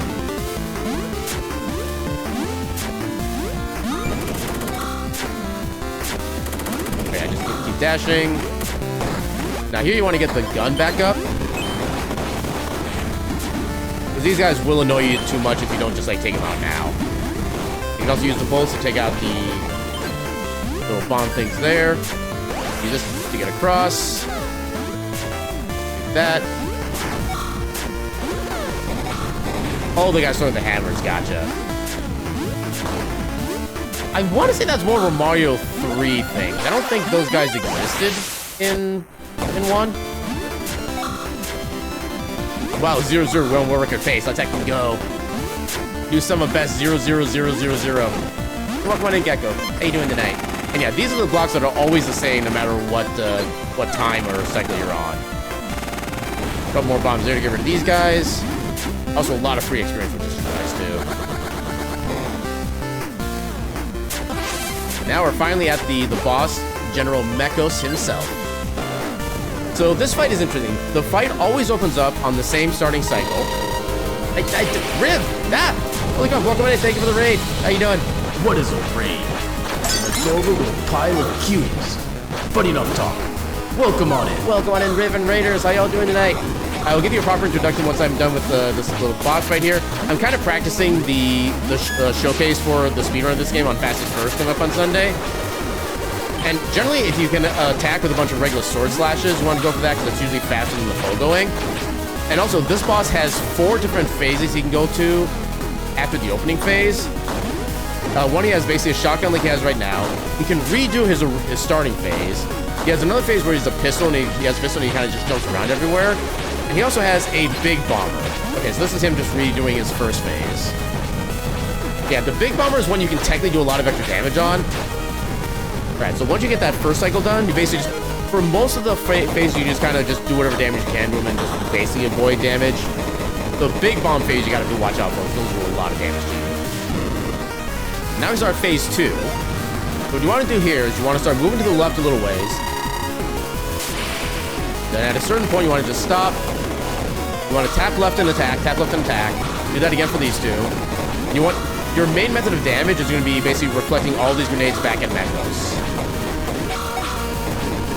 We'll swap around to the other side here. It becomes a lot easier to reflect the grenades here because then you don't have to worry about like trying to turn back half the time.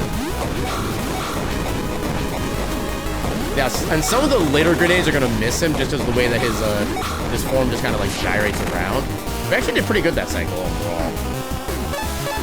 We can do a quick down stab there, look up stab here, and then we wait for him to pop up here. We just get right on top of him and just pogo him to victory. And that is the General Mekos fight. Link versus Ganon Light Volley fans will enjoy this part. Alright, so a lot of story stuff happens here. So after we defeat Mekos, we realize that, oh heck, Mekos was actually trying to... Mekos wasn't trying to, like, kidnap Crystal and save the world.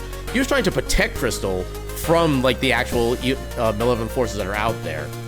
And I think at this point is when we realized that the Divine Messenger is actually Valcor. I don't know if that's when we learned it yet, but yeah, at this point we learned that the Valcor, the demon god, is actually trying to basically take Crystal for himself so he can bring himself back into existence. And Mekos was actually trying to protect her from that, but now we kind of destroyed all of his power, so he has no means of protecting her anymore. And let me read the story here. When the journal's been actually keeping Crystal safe. They've got his worst attributes were lost his mind. Okay, so yeah, so Ash comes back at this point and actually abducts Crystal himself. And he doesn't have any good plans for her at this point, so we're trying to help keep him from that. And actually, it's kind of a good thing. We're not actually doing an official speedrun. We're basically, like I said a little bit ago, we're doing preparations to try to get ready for our community speedrun showcase that we're going to be doing on Fastest First this upcoming Sunday. So I'm kind of giving myself a little bit of practice on what things to talk about, when to mention them, and kind of relearn a little bit of the story so I can give at least a little bit of the cliff notes on those when we start playing. But yeah, let me go and give you the shout out at this point. What were you playing tonight? You were playing some Open TTD. Crimson! Holy crap, welcome in, thank you for the raid. What is a raid? An adorable little pile of cuties. I can't do the thing yet. But enough talk. Welcome on in. Welcome on in, Crimson and Raiders. How y'all doing tonight? Actually, I suppose for Riven Raiders as well, I didn't do this segment for that. For those who raided in, welcome on in. For those who don't know who I am, my name is Aaron Jevlith. I'm a silly little cat doing silly little things on the silly little internet. Tonight, we're not doing a full speed run of Heritage of the Dragon's Tail, but we're basically doing some preparation for the Fastest First community showcase that we're going to be doing for the speed run on Sunday. We're going to be basically kind of introducing the speed run to the world, and honestly kind of introducing like the game itself to the world, because not enough people know what this game is, and I want to show more people what this game exists, how awesome it is. I want everybody to play, I want everybody to have a good time with it, because this game is criminally underrated, and I can't wait to show it out to people. But yeah, now that I'm actually at a pause, let me go ahead and give proper welcomes on in. Welcome on in, Riv. Welcome on in, Crimson. Welcome on in, NTC Falco. How y'all doing tonight? But yeah, so we're kind of in about the middle of the run at this point. And so now we're going to the point where we are going to try to find Ash and try to save Crystal again. We need to fast travel back to the town here. We just come straight down here. We don't need to do anything with the town itself. Avoid the randos. And also, I think enough time has passed so I can do the shout-out thing for Crimson now. What were you up to tonight? I know there's like a minute cooldown for like the Twitch shout-out. You were playing some... Okay, maybe I didn't make the cooldown. Oh well. You were playing some Fable Anniversary. Ooh. I always liked the idea of Fable. I was never able to really like stick with it, but I definitely did enjoy the game. I even played it on my Steam library tour quite a while back too. I kind of wish I could stick with it, but yeah, like I said, I love the idea of it. It was your first time playing it? Heck yeah.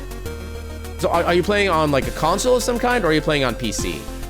Because if you're curious about like a really easy way to earn money, is like when you get access to like one of the tavern games, you have the a PC with a controller. Okay, so there's a trick if you use the mouse and you do one of the tavern games, you have to, I think it's like a 4x4 or 5x5 grid of cards. It's supposed to try to be finding all like the matches and stuff like that. If you use the mouse and you have enough kind of practice with it, you can actually get 100% win rate just by being able to click fast enough and just finding all the cards that way. I was able to get myself, I think I started with like 300 coins or whatever. I got myself to like 50,000 coins before I stopped and I was like, okay, this is enough money for now. Made about 15K using the controller. Wow, okay. Using that the same tavern game or like a different method?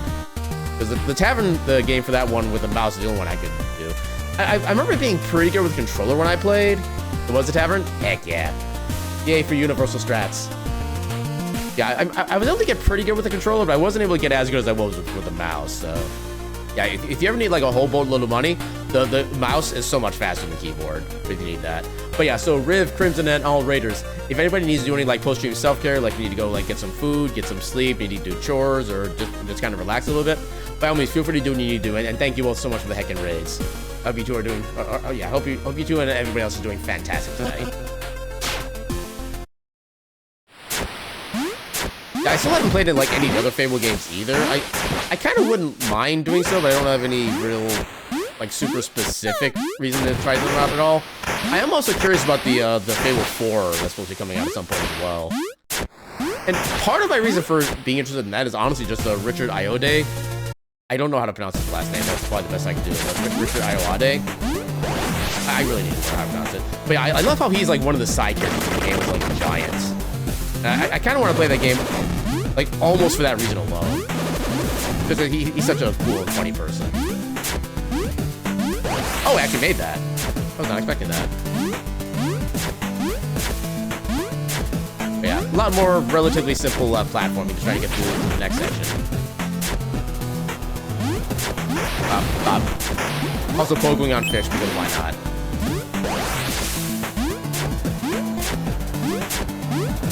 Leave that guy alone. And yeah, so one of the things with this section is that so when you enter this forest, there is only one correct path to be able to get through the forest. And it is, you basically have to follow all paths with a single torch line in them. If you go to the right path, you'll come up on this side. If you go any of the wrong paths, you go back up to the north side where you started. Remember that setup where you have to find a specific entrance or a specific exit in order to be able to get back over to here. That'll become important later. But for now, we move on. Get into the Soul Well, where we try to find Ash and try to stop him from doing evil things to Crystal.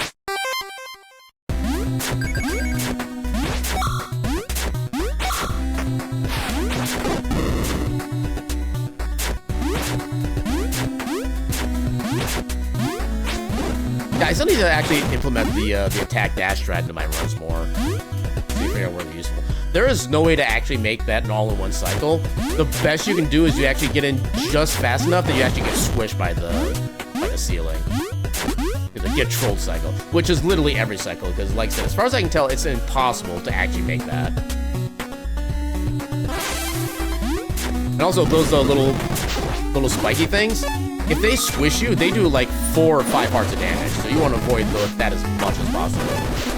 Like even when you get the half damage relic, it's still a lot of damage, so you do your best to avoid it.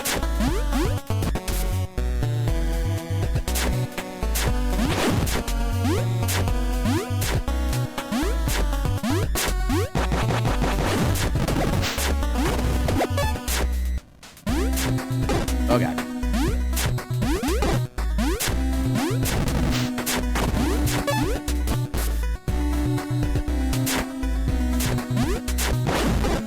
Come on. Yeah, some of the movement is like super basic, but you can still screw it up easily for whatever reason. How did I not dash there? Also, one thing I do love that the developer updated some point after release is that originally, whenever you did a reflection of an attack, it would always do like the same amount of damage. And by the time you get to end game, the reflected attacks would do like maybe 6-8 damage, and your sword would be doing like 80. So it became like very, very unhelpful to do the reflected attacks. At some point, the dev actually updated the game to where the damage you do on the reflected attacks actually does scale with your attack stat. And oh my god, it makes so many more of those sections like much more viable for damage dealing, and in some cases just like one-shots the enemy constantly. But that is one of the changes that I absolutely love that the dev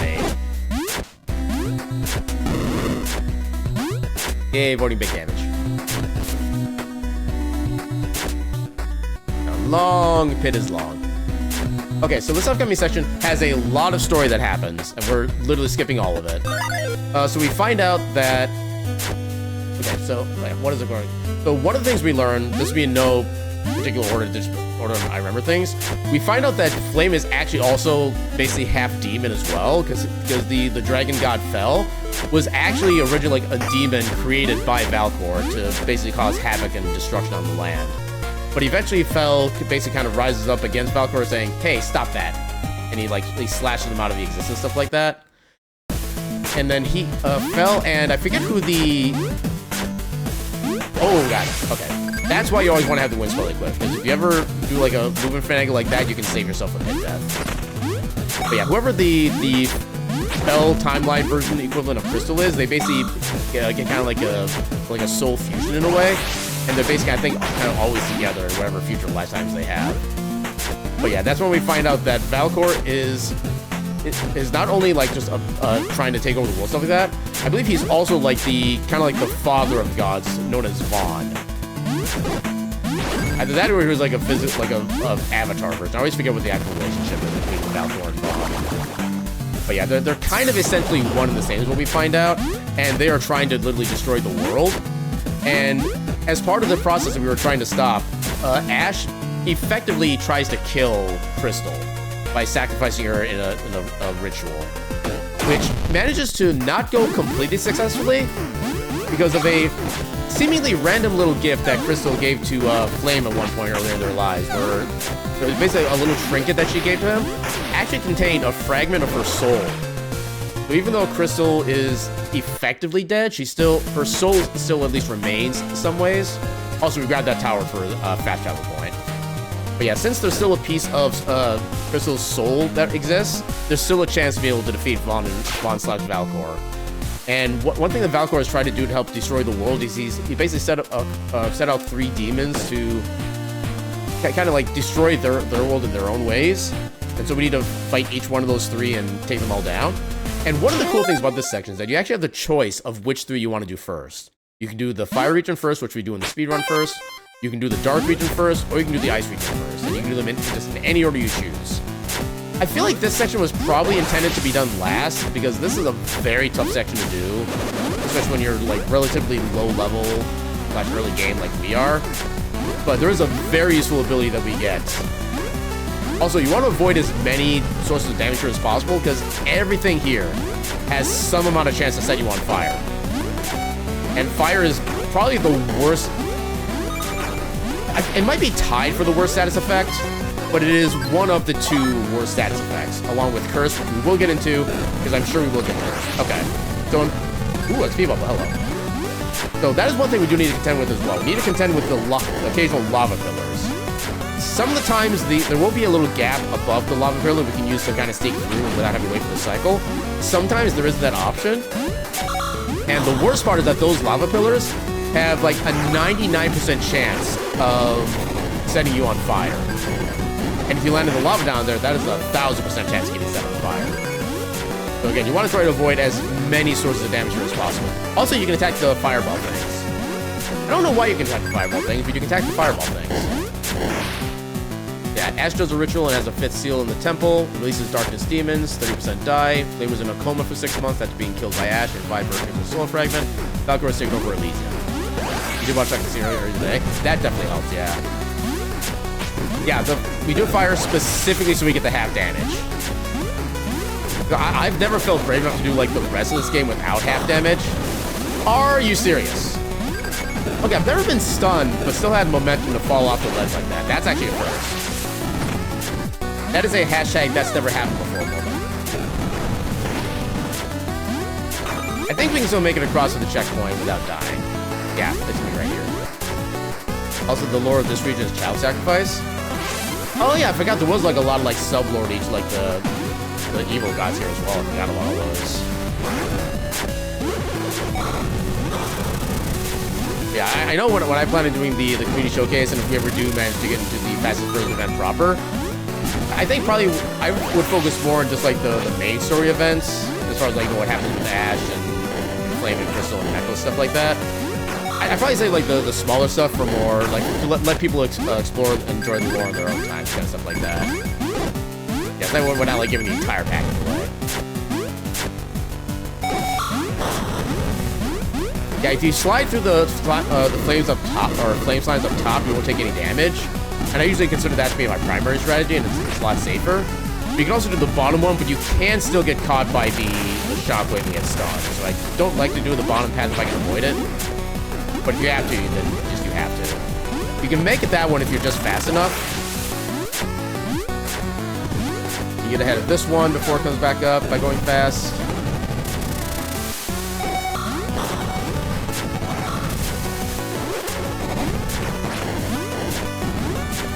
Welcome in and see you later. How you doing tonight? Put the game in your Steam wish list? Heck yeah. No, I still say one of the best things about this game as well is the fact that its full price is still just like $8. It is such an affordable game. It's such an amazing game. I think it's been on sale like once so far. I think it got put on sale as part of like the 1-year release anniversary. I think it was at like 25% off, something like that. But yeah, like I said, even at the full price of $8, this game is still a steal. I would absolutely recommend getting it even at full price. It is Oh, and now we get set on fire because we landed in the lava. Thankfully, I think we still have one checkpoint to go, so we still get a free health recovery.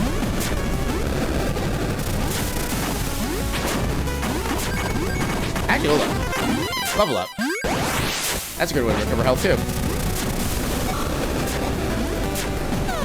Yeah, I will say one annoying thing about this section is that the first, like, mini stage boss that you go up against, there is no checkpoint before, so you literally have to go in there with whatever damage you have, and if you die, you have to do a lot more kind of exploring and getting it back to it. It's annoying. It's gone Zelda a few times. I would say apparently I've missed the other times, but then I've already owned the game, so I never really need to look for deals, I guess. So I guess there's also that to consider. So I just realized you can actually just bounce off the little guy down there to get the height you need there. Yay, accidentally discovering strats. Okay, so this is the section right here. So as long as you are patient... Alright, so here you want to use a pogo strat while inside the enemy's hitbox to do like a lot more ticks of damage than you would otherwise. Now, you do want to be mindful of your health here, because you will lose a lot of health quickly. Every point of contact damage will do 1 heart. But yeah, the pogo strat is definitely the fastest strat to be able to take this guy out. Especially if you can go from the bottom up to top, because you do so many more ticks at once. If you get in a bad position, you can also just do a ground ice spell. That'll do a good chunk of damage as well. If you need to do an HP recovery, feel free to do that. This is the perfect prime spot for it. Because it is such... There's literally no faster strat to beat this guy. No faster and no easier strat. And I think generally you can spare the level up points to do this kind of stuff. There we go. Yeah, not the best fight, but also not the worst fight.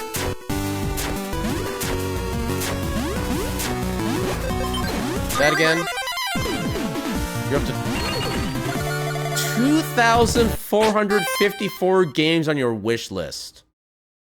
That's more games than I have. How do you have that many games on your wish list? Good God. How is that even manageable? You, sir, have... Well, actually, is it sir, or is it madam, or is it something different? I should clarify that before we speak any further. But yeah, you are doing me a concern right now. That's the moral of this story.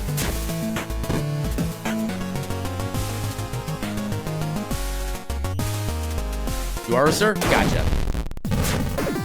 Yeah, you are doing me a concern, sir. I can officially say that. This is also why random encounters suck, because sometimes you just don't have a clear way to be able to get past things like that. Oh yeah. So now we come down, so this is the one spot of the run that is technically 100% optional, but I am nowhere near brave enough to not get this power up right here. Yeah, there's an indie YouTube channel you like that gives a lot of suggestions. I'll admit, there's one channel I've gotten into watching a lot of recently called Let's Game It Out. There's been a few games that I've not only gotten on my wish list, but also just straight up purchased because of what I saw on there. So yeah, I definitely know what that particular game is like. Let's get past that guy. Get rid of these guys before they cause trouble. Hey, we gotta help them. Let's go. You know what? Level up, why not? Yeah, Let's Game It Out is friggin' amazing.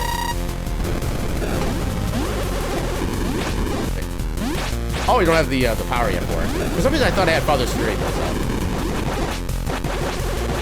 Yeah, unfortunately, this strat is not as fast on this boss because of the fact that there's no ceiling you can just bounce back off of. But this is still the fastest strat you can do to cause damage to run. And again, oh god.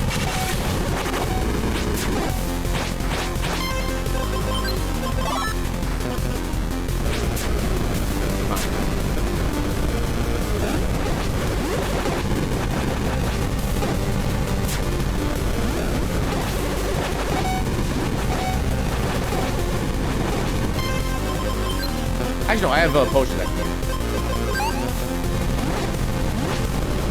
Actually, I'm actually surprised those potions plural. There we go. Grab that. And now we pick up the half damage relic.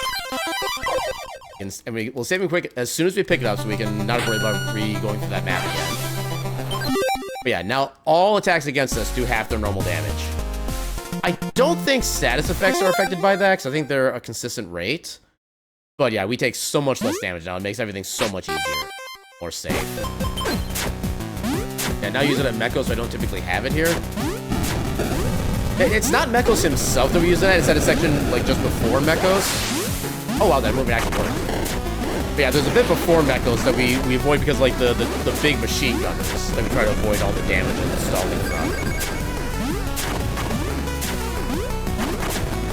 Yeah, I remember trying to figure out how to make it work on Mekos himself. I couldn't really find a good way to make, like, proper full use of it, so I kind of never really developed it for that. And now we're on fire again. Which is fine, because we'll be at a checkpoint soon enough. Well, the one downside is that checkpoints in this game, they recover your health entirely, they recover your magic entirely. They do nothing for status elements. So if you're like just got set on fire, you're going to be on fire still after you do the checkpoint. You do need to kind of keep an eye out for that. Oh god, oh god. And this is why I do the half damage relic. If I can survive shenanigans like that. Okay, so here we want to swap to the boomerang. I think this is the last time the boomerang is useful. This is going to be our primary source of damage in this fight. Think they go around quite fast enough? Yeah, for me, I do it more as a safety. And especially when we were dealing with the Valcor fight shenanigans where one of his attacks would do like 80 hearts of damage. Yeah, stuff like that is what makes me especially paranoid when for that. And it's also kind of a thing of like even the some of the enemies in Yggdrasil, and I have never seen you like stay where you were before.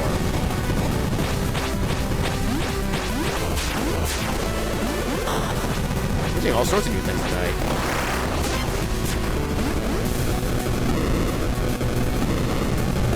But yeah, there are still some shenanigans in like the Valcor fight that make me want to keep the damage reduction as a just in case. And also, if you stay ducked in the middle of the screen here, you have that little platform just above you to protect you from all the falling rocks and stuff like that.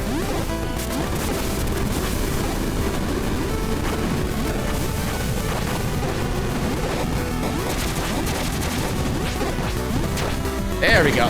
Finish with the boomerang. Let's go.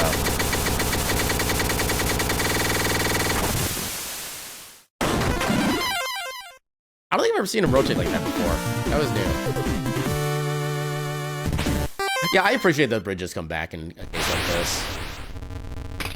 I'm guessing the dev probably didn't intend for those to come back originally, but I'm sure once they saw the gameplay and how it, like, then you'd like take damage after the fact, I'm sure that got changed pretty quickly if it was actually a thing. But yeah, I've noticed that several times. There have been several times I've landed on that bridge without even trying to land on the bridge.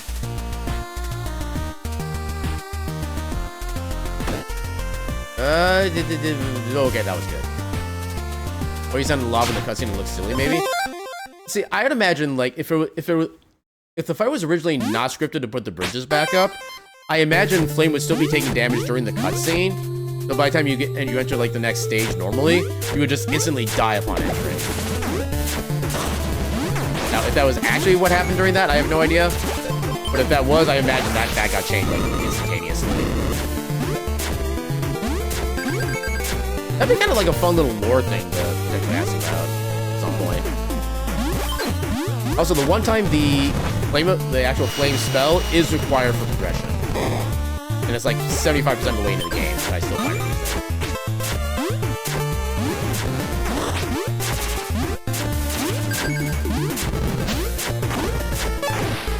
Thank you.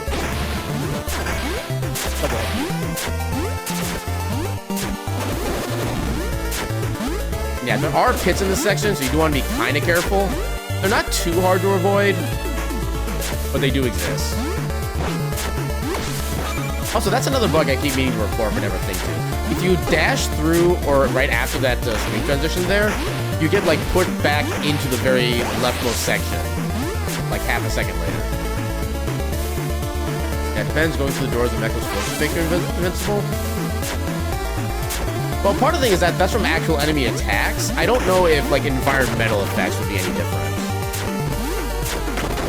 actually don't know if they'd be like treated separately in the coding or not. Ah, dang it. I think that was a checkpoint. Oh yeah, I meant to ask where that was. Oh, I barely saved that. Yeah, 'cause I remember trying to find that during my my setup test last night. I couldn't remember seeing it.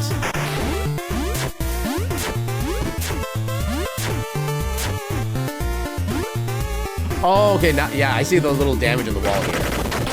Okay. Yeah, that is a very subtle amount of wall damage there. Yeah, the Dragon Bone Head also gives 275 XP. I didn't know they gave that much. I wonder if there's like a good way to do like damage to them.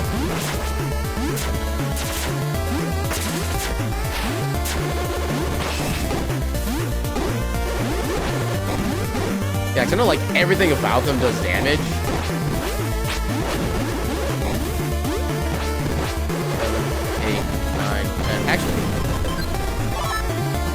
Oh, nice. We can max out attack already. Let's second go. Oh, actually, if we max out attack before then, that would actually be a quick kill.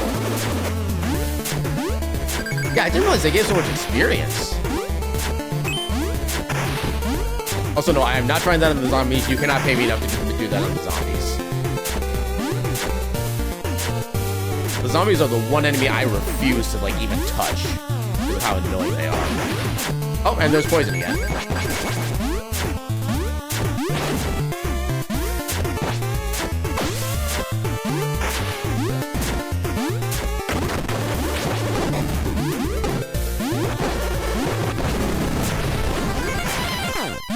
That's actually not a bad strat if we need like an emergency heal or something like that, and I can find a safe way to farm them. Also, yeah, we do have ads starting momentarily, and I do actually need to take a bio break, so I'm going to go ahead and take care of that real quick.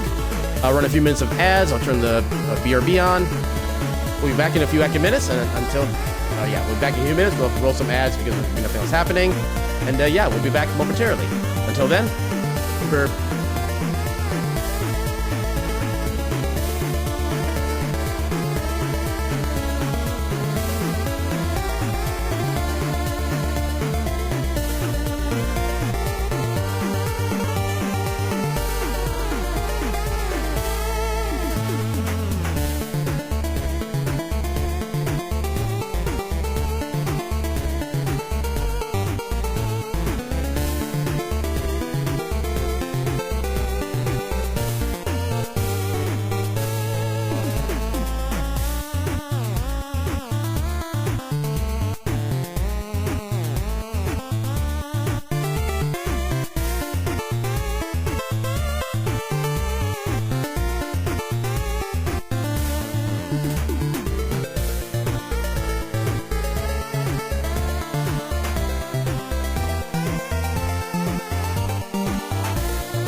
Okay, does that emote mean that you caught me, or are you saying like heck this and you're leaving? I'm not sure how to interpret that particular emote. And thank you for the welcome back. I do see a whole bunch of attempts. You whiffed. Rip. Rip the whiff. Oh, okay, there's the other. That was like literally the worst sign to a pause, apparently. So that is the third status effect in this game. There's poison, there's being on fire, and there's being cursed, which inverts all of your directional attack control. So when I'm moving left, I'm actually holding right. If I'm down stabbing, I'm actually holding up. It is literally the worst thing. Although because of the fact that I was kind of showing it off, it's actually going to be going away by before it becomes relevant, which is nice. Yeah, now we're good. Now we're at, I believe, the last arena section of the game. This one can kind of get a little bit more annoying because of some of the features involved in it.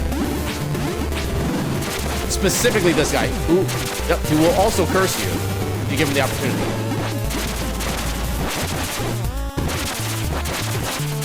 Oh, right.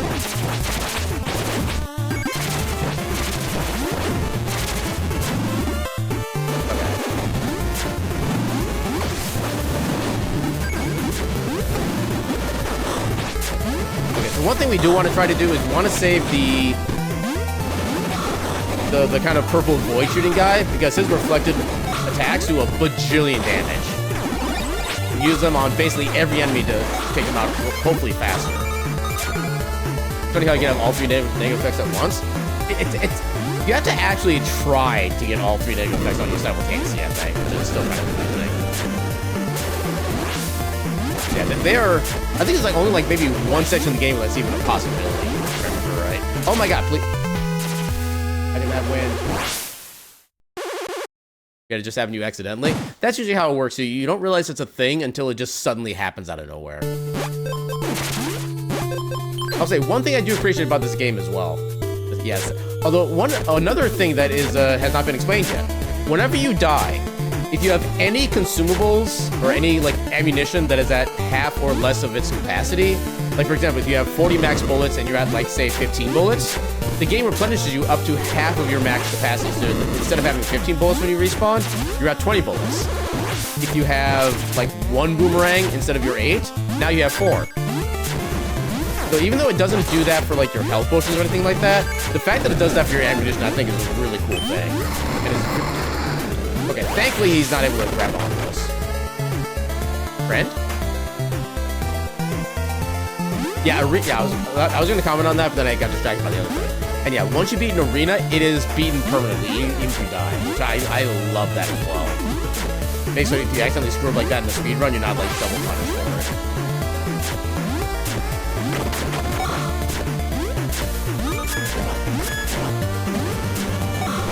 Oh, no. Well, we did it again. Thankfully, if he hits you again, you can, like, extend the duration. Yeah, this is the most I've been cursed in a single run in a while. I think it's all within literally the same stage. That's the kind of annoying bit. Oh, dang it. Oh my god, game. And again, stuff like this is why I am not brave enough to go without the half damage relic. You would have been dead, I think, like 3 or 4 times extra compared to otherwise. And getting all the crystals I got before the real run, smart. Yeah, totally 1000 IQ play, totally seen that coming and doing RNG manipulation, like 3 days ahead of time. That's how RNG works.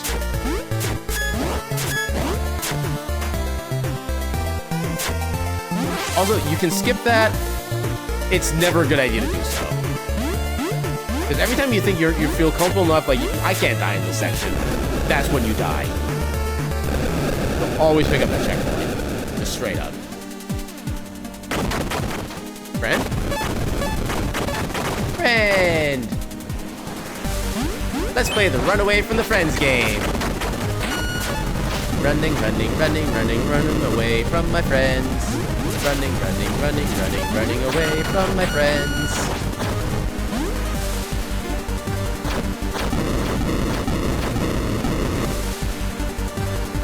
I love how you have to do like a second slide input there because the first one doesn't actually get you all the way. I don't even know if that's like an intended like use of that or not. It just kind of is what it is. Yeah, you can try to farm enemies here. It's generally not worth it because a lot of the enemies here kind of take too many hits and they're a little too mobile to really do anything with. But yeah, you can just keep going forward. Introverts with experts trying to fight them to a party. You know what? Yeah. 1000% true. 10 out of 10, no comments.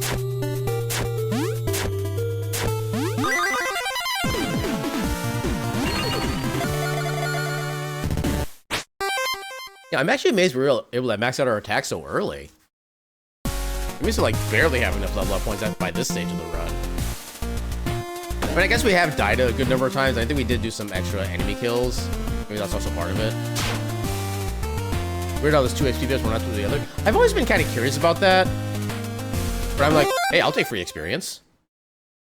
I am not a proud individual. I will accept all the assistance offered to me.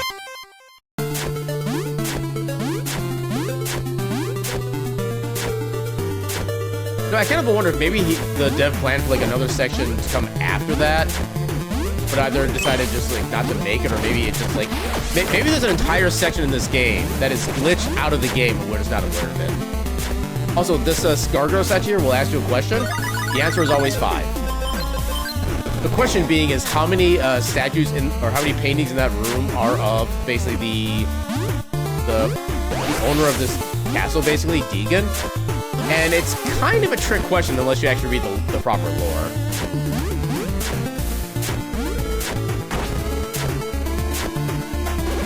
But yeah, the answer to that question is always 5. It's always the same question. Okay, so this is the section I found the way to, crap. Okay, what was the setup? So I found a way to, like, get squished by, like, the other wall thing here. If you guess wrong, there's like a little trap door or trap floor that opens up beneath you and you go through a different section. What was the thing for this? There's like if you're doing... It was like either side it works on. There's a way you can get a squish death, even though you're not actually getting squished. It has to do with one of these, the two... There. It's hard to trigger, but you can, for some reason... When one pillar moves down, the other pillar moves up, the game treats you as getting squished. Oh, sorry, I bumped the mic. Yeah, I discovered that when just messing around last night. This VOD is gonna be good reports. Yeah, just the entire VOD is gonna be nothing but the notes of the dev. Also, hi Dev. Thank you again for making such an amazing game. I'll never be able to say it enough. I love and appreciate this game just so heckin' much. I feel sorry for reporting so much. I mean, look this way. If it doesn't get reported, it doesn't get fixed. So we are still providing a positive service for the game and its well-being.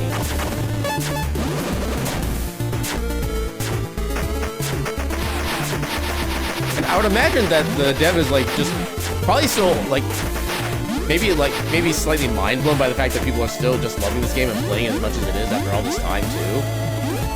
Because yeah, like I said, this is such an amazing game. I wish it had the attention that it probably deserves. Oh god. Dev commentary when? So I actually do have an idea in regards to that. So my thought is, if I ever manage to get the game, get the speedrun of this game into a Games Done Quick event, I will ask the dev if he wants to comment in that run. Yeah, like the second I get any approval from Games Done Quick, I'm immediately sending. I don't know if I don't have like an actual like business contact for the dev. Unfortunately, I might ask on like the discussion page if they have like a business email or something I can contact them through. But yeah, if this game ever gets accepted into a Games Done Quick event and I'm running it, 1,000,000,000% I am asking the dev to commentate. Like, not only do I want to show this game off to as many people as possible, I'm sure he would. I'm sure they would love it. Okay, so this fight. So you need to have his health to go to a specific value before he does a certain attack. So what I'm trying to do is I want to get his health bar down to the middle of the E, or the first E in Eternal. Yeah, right there.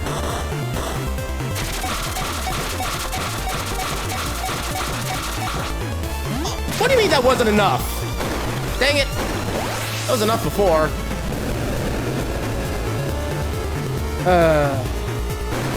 Okay, maybe I can go a little further into the E then.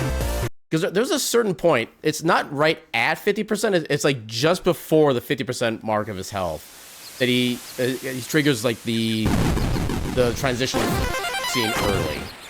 I'm trying to avoid that as much as I can. I wonder if maybe I like miss a single attack or something after the fact. But yeah, the fact that we've done that once before means we can do it again, and that means we will do it again. I just need to refine down the requirements for such.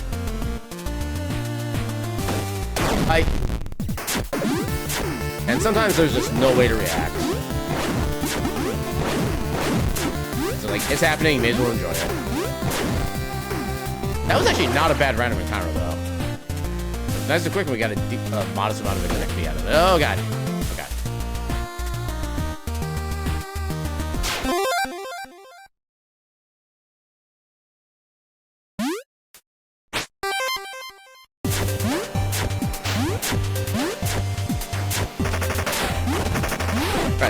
One of the fun things about this area is that the little ice slimes down there, if you, what I just call Mario Stomp them, they will actually explode into a bunch of little ice, like icicle particle things, and they will freeze you, and you will have a bad time as a result. Also, these guys will instantaneously freeze you if they make contact with you. You want to avoid those as much as possible.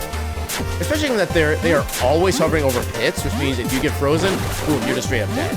No arguments. Those little, I'm not even sure what those things are called. Oh, and there's an example right there. You make contact, they freeze you. But yeah, as long as you like down stab or attack the slimes with your sword, or if you slide through them, you're good. Just if you bounce off of them, that's when it causes the big freezy icicle attack. So you definitely want to avoid that. I mean, those guys right there, they will also freeze you on contact as well. And yeah, something that doesn't matter for the run, but human enemies in previous levels, like you saw, at this point get replaced by the shadow versions. Yeah, I thought I remember seeing one point in one of the runs I was just like messing around where that happened kind of early, but I don't remember what area that was in. But yeah, they're basically like,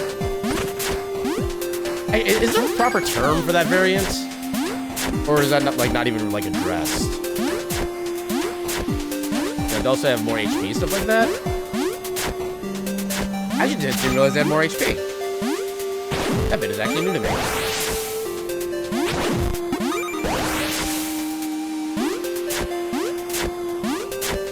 Also, I believe right here, so since we have max attack power, we can guarantee a little fun thing. So watch the damage number, and watch what comes up next to the damage number on the enemy that I'm about to attack here. Nice. Yeah, anytime you do 69 damage in this game, no matter what the source is, you get the little nice in addition to the number, which I love that. It's the little touches that make games like this just so extra amazing.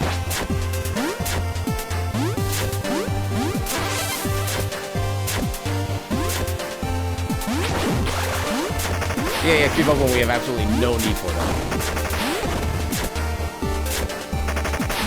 And we also offer like so little experience at this point too. I always forget how to get in here.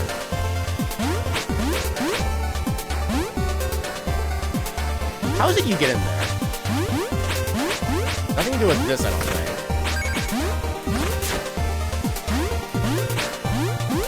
Was it like a secret passage in here or something? Nope, not a secret passage in there. I forget how to get in there.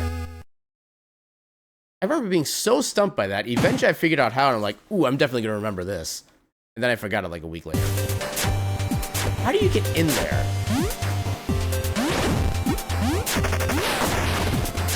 This has become more important than Speedrun right now. How do you get inside that little pocket with the chest? Or with the 500 XP?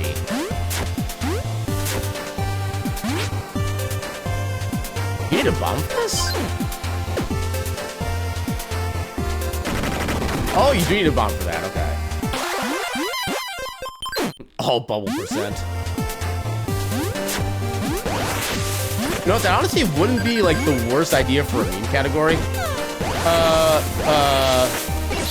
Oh god. So yeah, one little kind of side mechanic as well is that generally for a spell like Wind 1, if you use it, yeah, once you use it in the air, you cannot use it again until you land. However, if you get hit by an enemy after having used the spell, your wind spell uses for some reason replenish, and you get to use it again. So if you're in a situation where there's like a bunch of enemies around and you just can't manage to use a single wind spell to get yourself up, you can keep using wind as long as you keep taking damage afterwards. Weird, the shadow enemies don't have a bestiary entry. I'm guessing it's maybe because the fact that the functionality is basically the same as the regular version. Yeah, apparently it's just a little bomb section there. The indication that the wall is breakable is so, like, so minor. You have to actually, like, really be looking for it to notice it.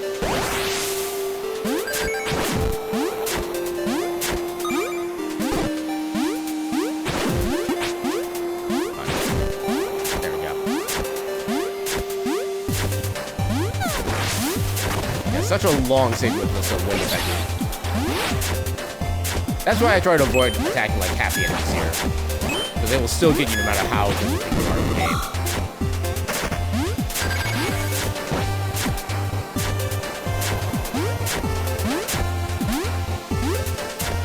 Oh god. Oh, nope. I should not have dashed as early as I did. I think that's one of those swings where you actually are faster to actually just stay with the platform instead of trying to move ahead of it. Because that's such a wide arc that it actually moves faster than if you're like flying speed or anything like that.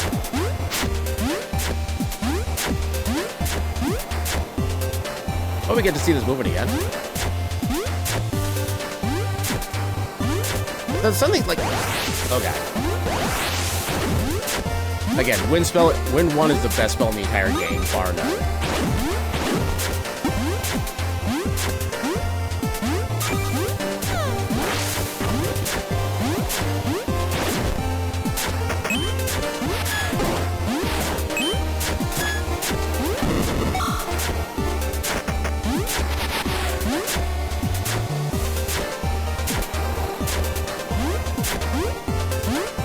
Yeah, if you're in a case like that, then you definitely do want to do a whole jump strat. But if you're aligned with the swing, like it's starting to go right, just ride the swing. It's faster and safer that way. And the literal one screen where you get the win in your favor, and then boom, it's done. I always feel cheated that that's the only time we get to have a win in our benefit.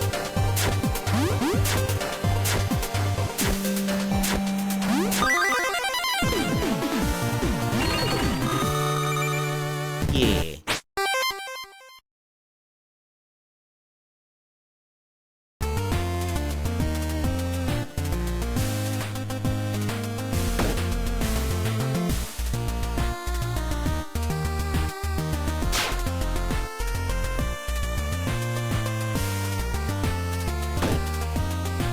Ah, I thought it was good.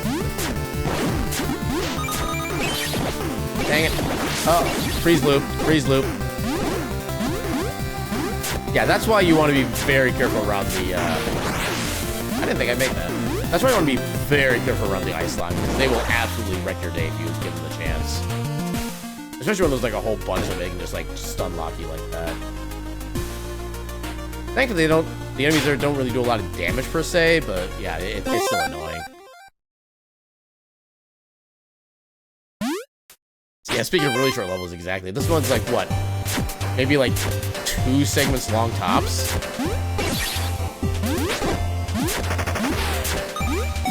I'm kind of convinced that maybe there's supposed to be like another stage here, but like some weird like door transition glitch happens and it actually skips the section. And that's my only like explanation for why this is such a short phase.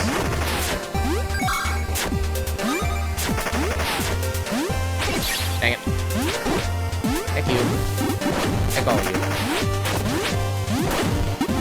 Yeah, and another thing about RNG as well is that all the different versions of bats, like you see there, the ones that fly around like that, the way they kind of like spasm about in any given direction, As far as I can tell, that is 100% RNG. There is no way to predict where they're going to go at any given moment. Okay, so here's another section where we'll actually be using the, like I think it might be the first section where we use Father's Fury as an actual offensive ability. We're going to wait for a very specific part of the fight that we do that.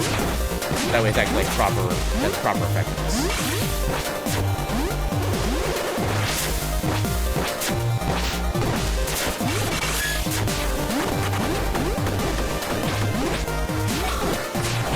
Yeah, you can reflect the little icicle things back against her, but they do so little damage.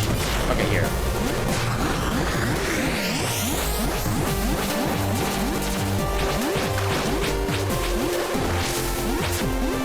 Okay, that could have been a lot better. Oh my god, please. Oh my god. Can I do the thing, please? Hey, how dare you turn back around? Oh yeah, the wind is definitely not helping either. Yeah, the reflection does like 22 damage, which is a pittance. There we go. I think an OST and XP game, this is maybe the first area. Palador and Lava second. The other one's third, but you don't know for sure. I've always kind of wondered what like the correct sequence of stage, well, I guess not really correct, but like the expected sequence of areas is. Alright, so now that we've broken all of the seals, and basically the seals also free out the original gods that helped create the world, stuff like that.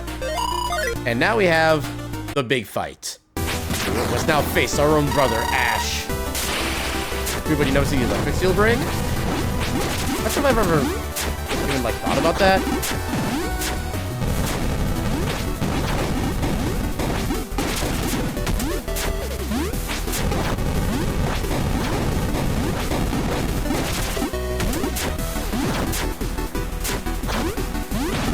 I want to see if there's some way to like properly like force. How low on health was I?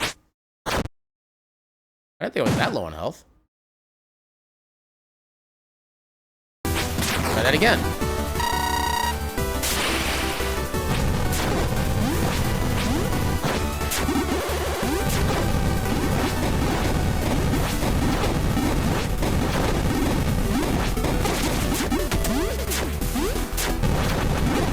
Ooh, that was really good Pogo, actually. Okay, so I guess he has a cap on how many times, ow. Okay, so I guess he has a cap on how many times he'll do a single loop, at least for that loop. Yeah, that's a really good way to do damage. I'm definitely trying to keep that implemented in the run.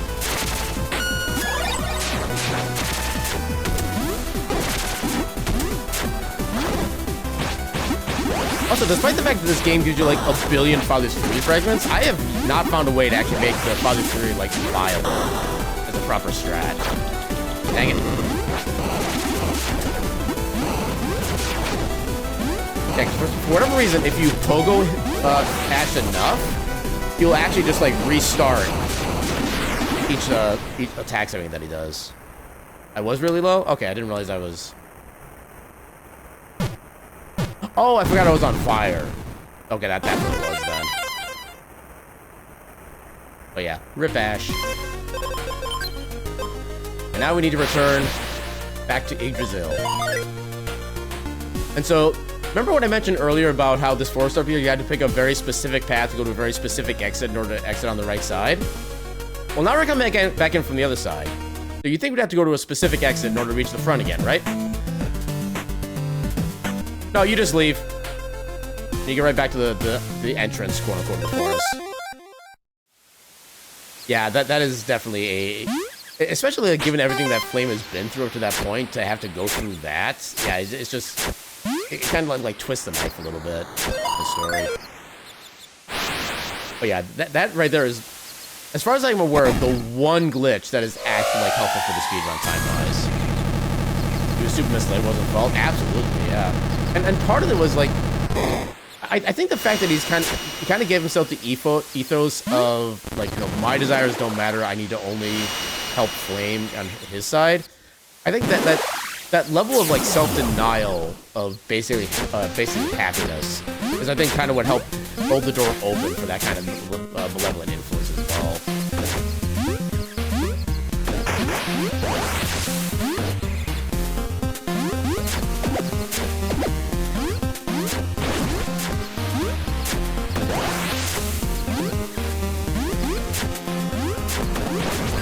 Alright, so this section here, we have a chance of being able to...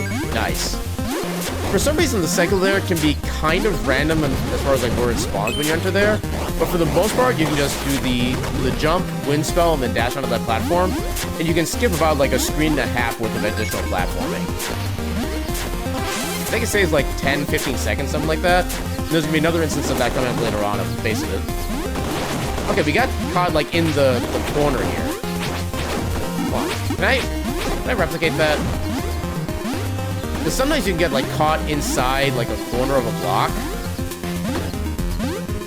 I haven't been able to like forcibly replicate it yet, but it just happens at random. I'm thinking that's probably something to do with like a subpixel thing misaligned. But yeah, I don't know how to force it. It's definitely an interesting thing to keep track of. Ow. I always forget that's like a secret thing.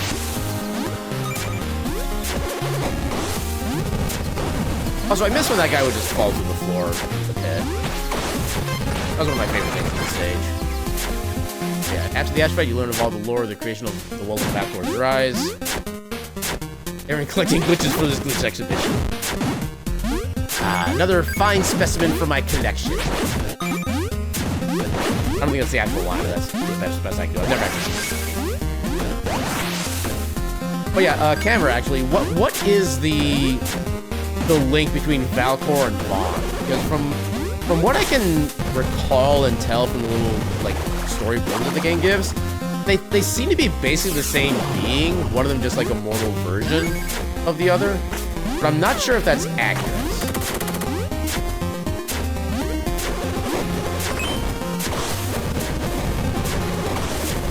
Yeah, Vaughn consumed all the souls of the gods and became Valcor. It was the other way around.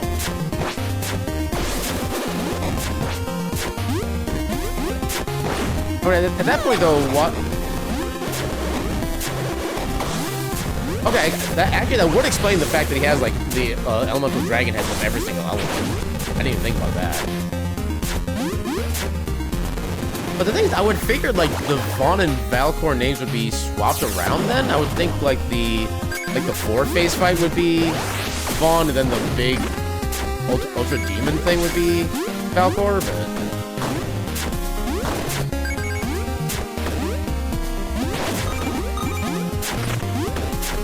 Also, we can finally attack and kill the shell guys now. It was so satisfying to be able to attack them and kill them with just a regular attack at this point. Yeah, Fell removed the souls and gave them back to the gods. Okay, so they never actually, like, they weren't currently...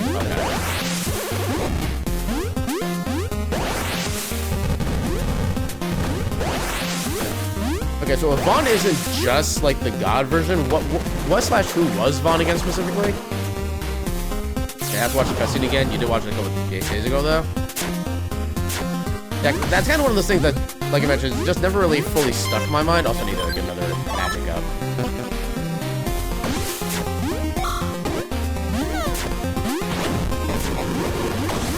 Yeah, Vaughn emerged out of the nothingness and created life. Okay, so Vaughn was literally the start of everything. Gotcha. Oh, no. Well, that's that.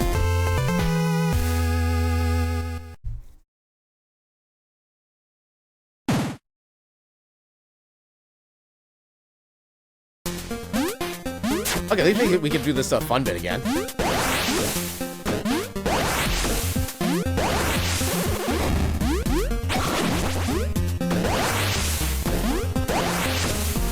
I wish the game had more vertical segments like this. This is so fun with the wind spell. This is like the only time we get to do anything with it.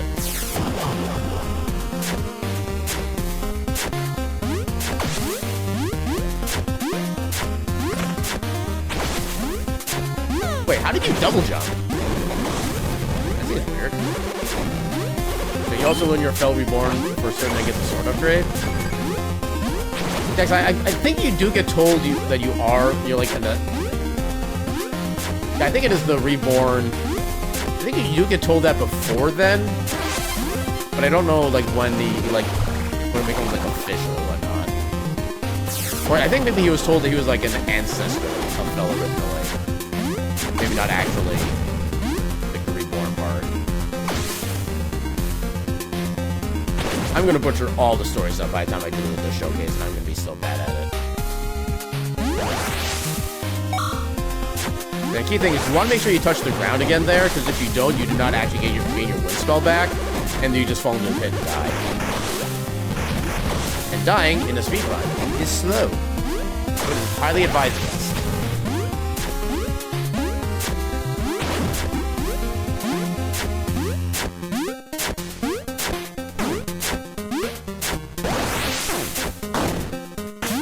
Okay, I'm glad that still managed to work out somehow. Yeah, Vaughn transformed into Valcor after consuming the souls of the gods. Okay, so Vaughn was the one who created those... I don't know how that works. So, Vaughn was the one who created those gods in the first place, right? Because the thing is, I thought Valcor was like the lesser of the two forms. Okay, so would it still be would it be accurate to say that Valcor is basically an avatar of Vaughn at that point, like a mortal version? I don't know if that's like correct terminology or not. That's kind of the way my brain is handling it right now. Wait, that wasn't even half the health bar. You have more health than the other for some reason? That's weird.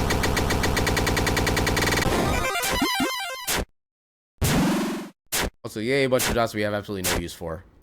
I also like how you can actually see Flame kind of like moving forward on the screen every time you dash there.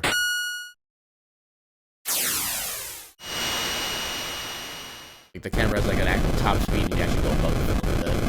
I think it's like the only section of the entire game that does that too.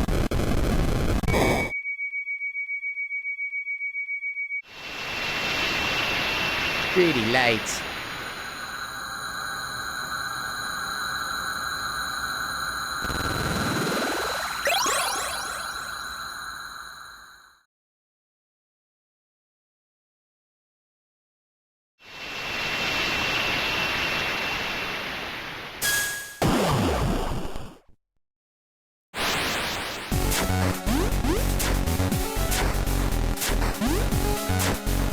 I remember loving the fact that there's still like an entire other area that I have to go through before they actually get to like the final area and whatnot, final fight.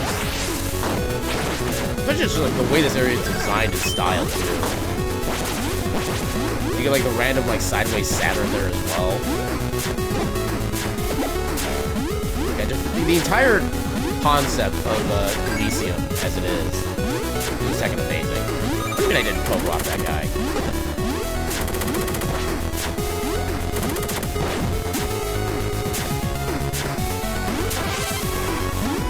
Also, yeah, this is the track that's actually on Spotify under Lee Ferris's account. This is officially a track I will always jam to, with no hesitation. I wish there was more music from this game on Spotify personally. I'm guessing probably whatever the deal was between the developer and Lee Ferris. I guess maybe this is the only one that's left like public work. That's not the right term, but then I mean what I mean. One that can be used for, like, download or other way to describe it. But it's not, like, exclusive to the game, I guess. Also, stuff like the angel enemy there is another one of the reasons why I don't want to do this game without the half damage relic. Because even with the damage nerf that he got, I think he still does, like, 4 or 5 parts of damage.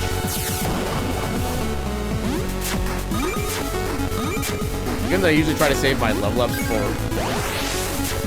Oh, I almost saved that. Yeah, it's an old version of the song from 2016, which is the one that I'm talking about. Is the track actually that old? I thought you were referring to a different track about that combat. Okay, I guess the dev said something about can you make a remix of that? Possibly, yeah. It is a damn good track. That's 2016 on YouTube. Okay. I haven't actually looked up any of the music on YouTube. So maybe that's part of why I'm missing information. I've only ever seen the Spotify information. I don't think Spotify gives a date for. I think Spotify might just be like the upload date for songs, but it might not be like the actual creation date. I need to check the song details in there again. Maybe that's. Maybe I'm just like reading it wrong. Also, one of the best functions of teleporters. If you have any status ailments, no, you don't. For whatever reason, the teleporter just gets rid of the status. How did I avoid damage there? And also, if you go above the screen, above the little fire snake there, he loses tracking of you, and you just like completely skip past him and pretty like he doesn't exist. 30 XP bubble Elysium. Yep. I always love when I see that. Sometimes I go back and pick up just for the memes. Like if I know I'm not gonna get like a PV or something, I'm just like, hee hee, silly number.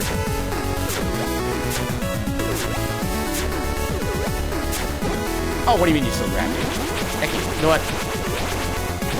Take that. Bastard.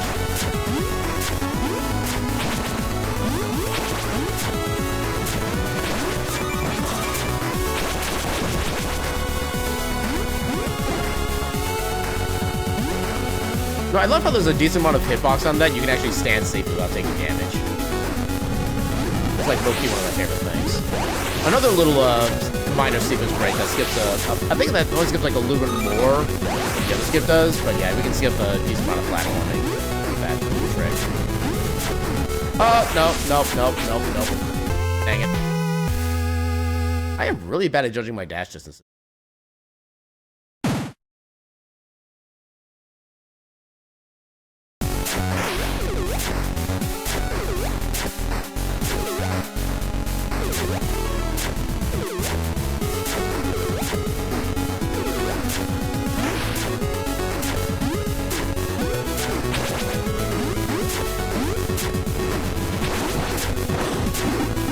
Take that. Yeah, I'm not sure what the actual pixel range is for that, but there's a way to stand on that without taking damage.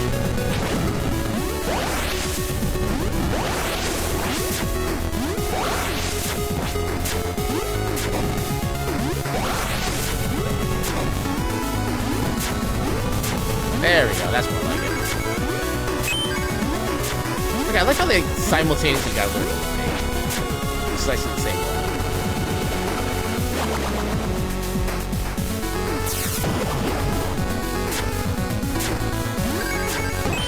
Oh no. Oh, that might break the timing. Yeah, dang it. Yeah, you need to have a not quite perfect movement, but you need like consistent solid movement to be able to skip that cycle on the switching wall platform like that. Unfortunately, we did not have.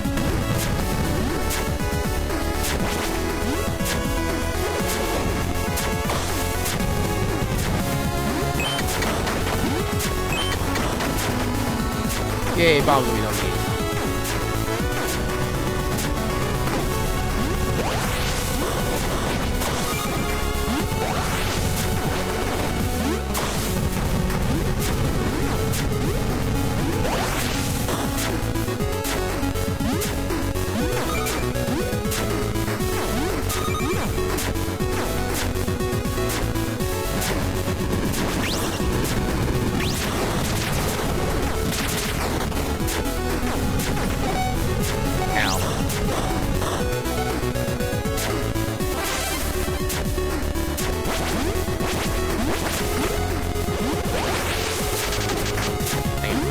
You can technically use that electric attack to get a little bit of a damage boost if you get into the line right. It can be a little, actually, yeah, that spear does still do a lot of damage with the half damage relic. So again, case in point why I still put the half damage. I'm gonna be so sad when the run is good enough to not have to pick that up. It does cost a decent amount of time to pick that up in the first place. I mean, literally, just like that alone would get us under a 2-hour stuff summer fest. By like a decent margin.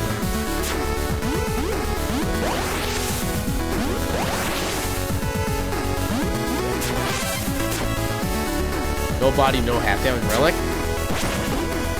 Okay, my response to no body, no half damage relic is no, no, no, no, no. No.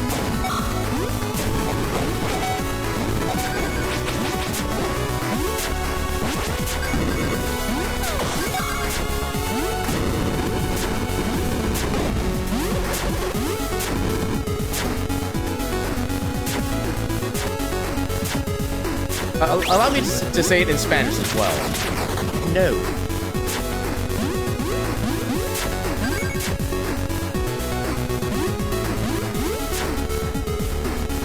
Is part of your level that you wonder why it's there? Was like that part in particular, or like a different section? Because I'll say, I feel like that section it was a proof of concept, but it never really got like past that particular phase. When you go up in a ladder, there's an enemy in a box. Enemy in a box or level. Have I already passed that section, or is it still coming up? I don't think I've seen that yet.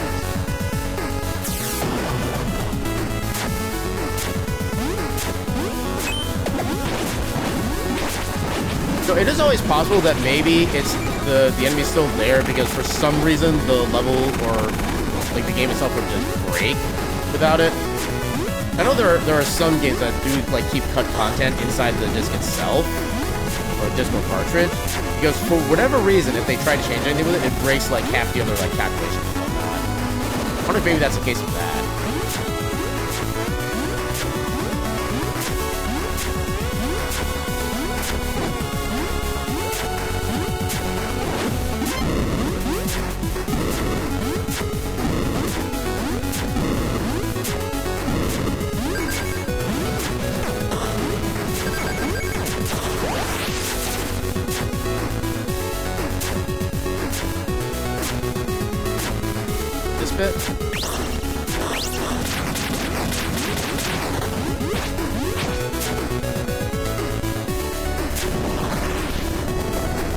Yeah, I don't remember any section like that.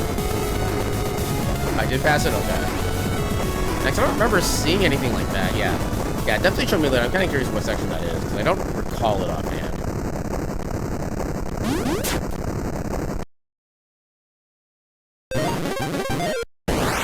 Yeah, I think when I do the showcase, I will go ahead and max out my potion options here. Plus, since it's still, like, a more or less, like, for fun run, I'm not going to bother.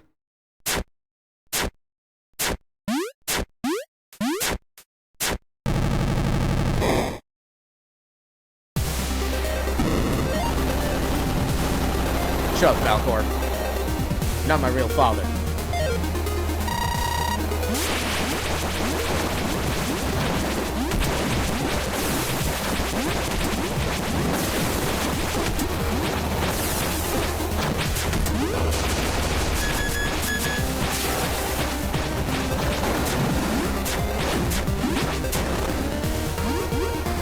Yeah, one important thing I'm still trying to properly learn myself is that you want to avoid being near him when he's about to teleport, because the teleport effect does a good chunk of damage on him.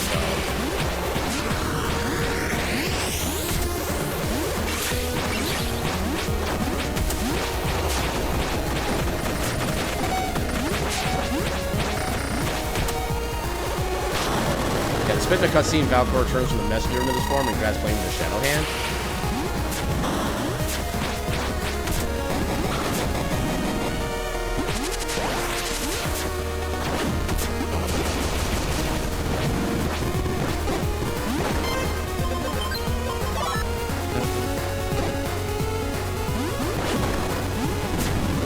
Oh, you went to the bad side, dang it. I have to do this a slow way.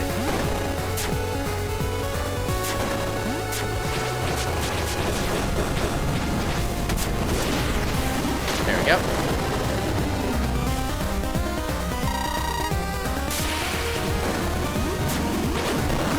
Rawr.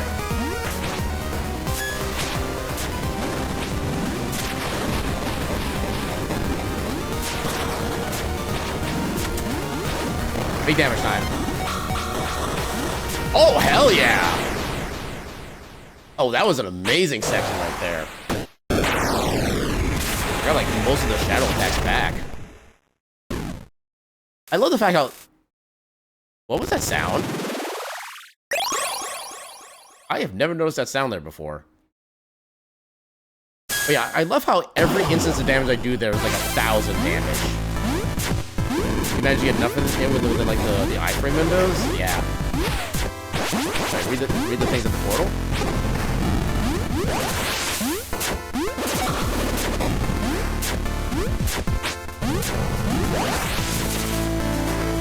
I don't remember there being things to read at the portal.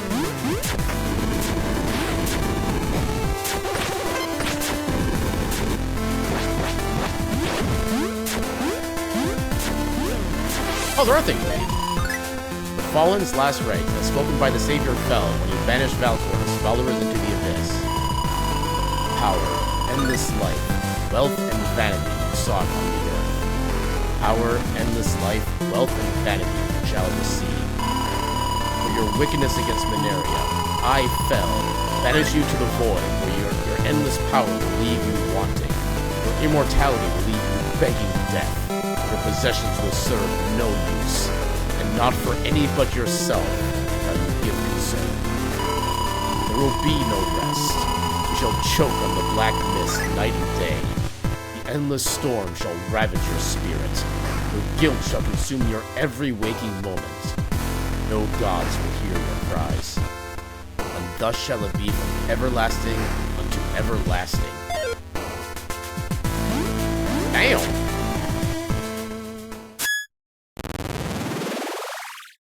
Okay, so I guess that explains, like, the existence of this area, man.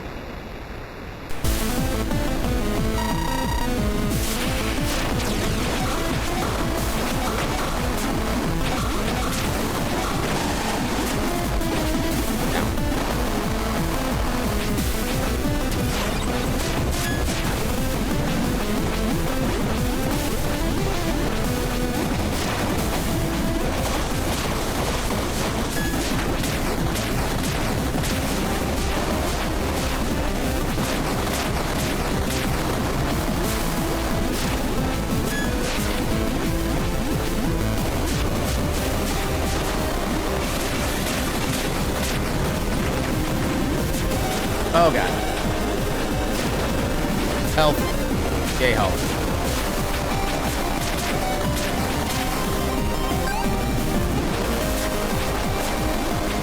Yeah, I like to get rid of the big guys there as much as I can. Time. That's one way to spit fire.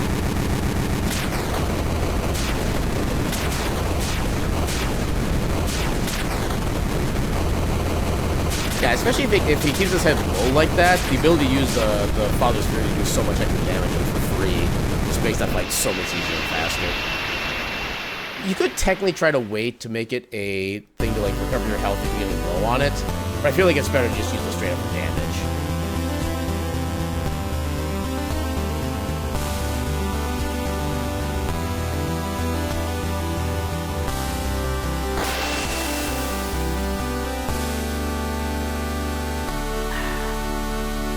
Yay, beverage.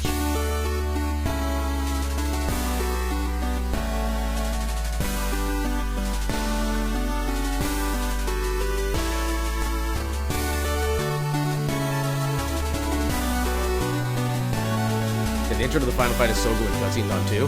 So that is actually one thing I do have as a donation incentive for the Fastest Furs event run, is that actually basically let the final cutscene play out, and for me to voice act everything that goes on in that cutscene as well.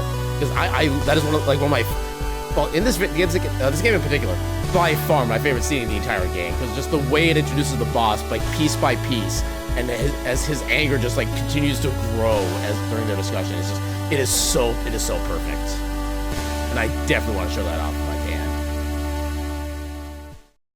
And the funny thing is, like, for the longest while, I thought it was just a simple cutscene of just like, a line or two from Flame, and then just boom, the fight starts. But then when I went through it, I think some kind of like casual one before. It was before the setup stream I was doing, or the setup I was doing the other night. Yeah, there's actually a lot more to that scene than I thought there was, so I'm definitely looking forward to voice acting that one if I get the opportunity.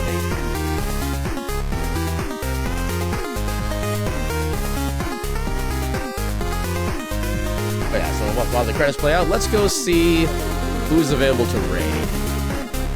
Who's doing the things? Okay, now somebody raided you. I don't know if you're actually still going or not.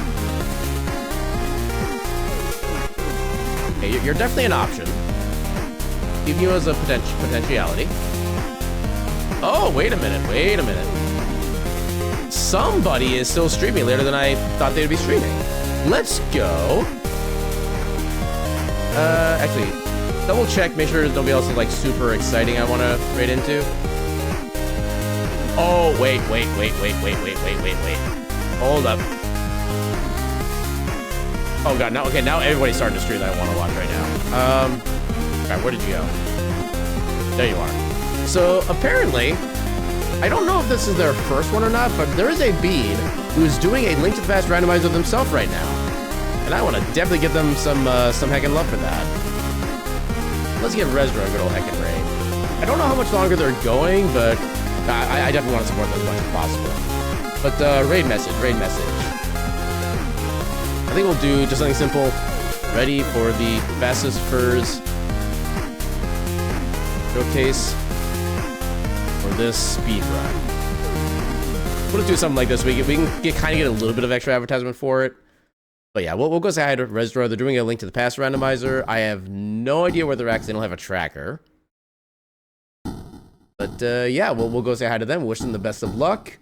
And yeah, with that, so tomorrow we'll be join us at 8 p.m. Central for our next Steam library tour, which is, I'll describe it as, there's a certain video game series that is known for a particular genre. And somebody thought, but what if Metroidvania? And so that's going to be the game that we play tomorrow. So I'm definitely looking forward to playing that. And yeah, then Sunday we have the Fastest First Showcase at 2 p.m. Central. So yeah, with all the advertisements done there, we shall go say hi to Resdra, and I'll see you all tomorrow at 8 p.m. Central. And until then, I shall bid you all a good night and your cat meme.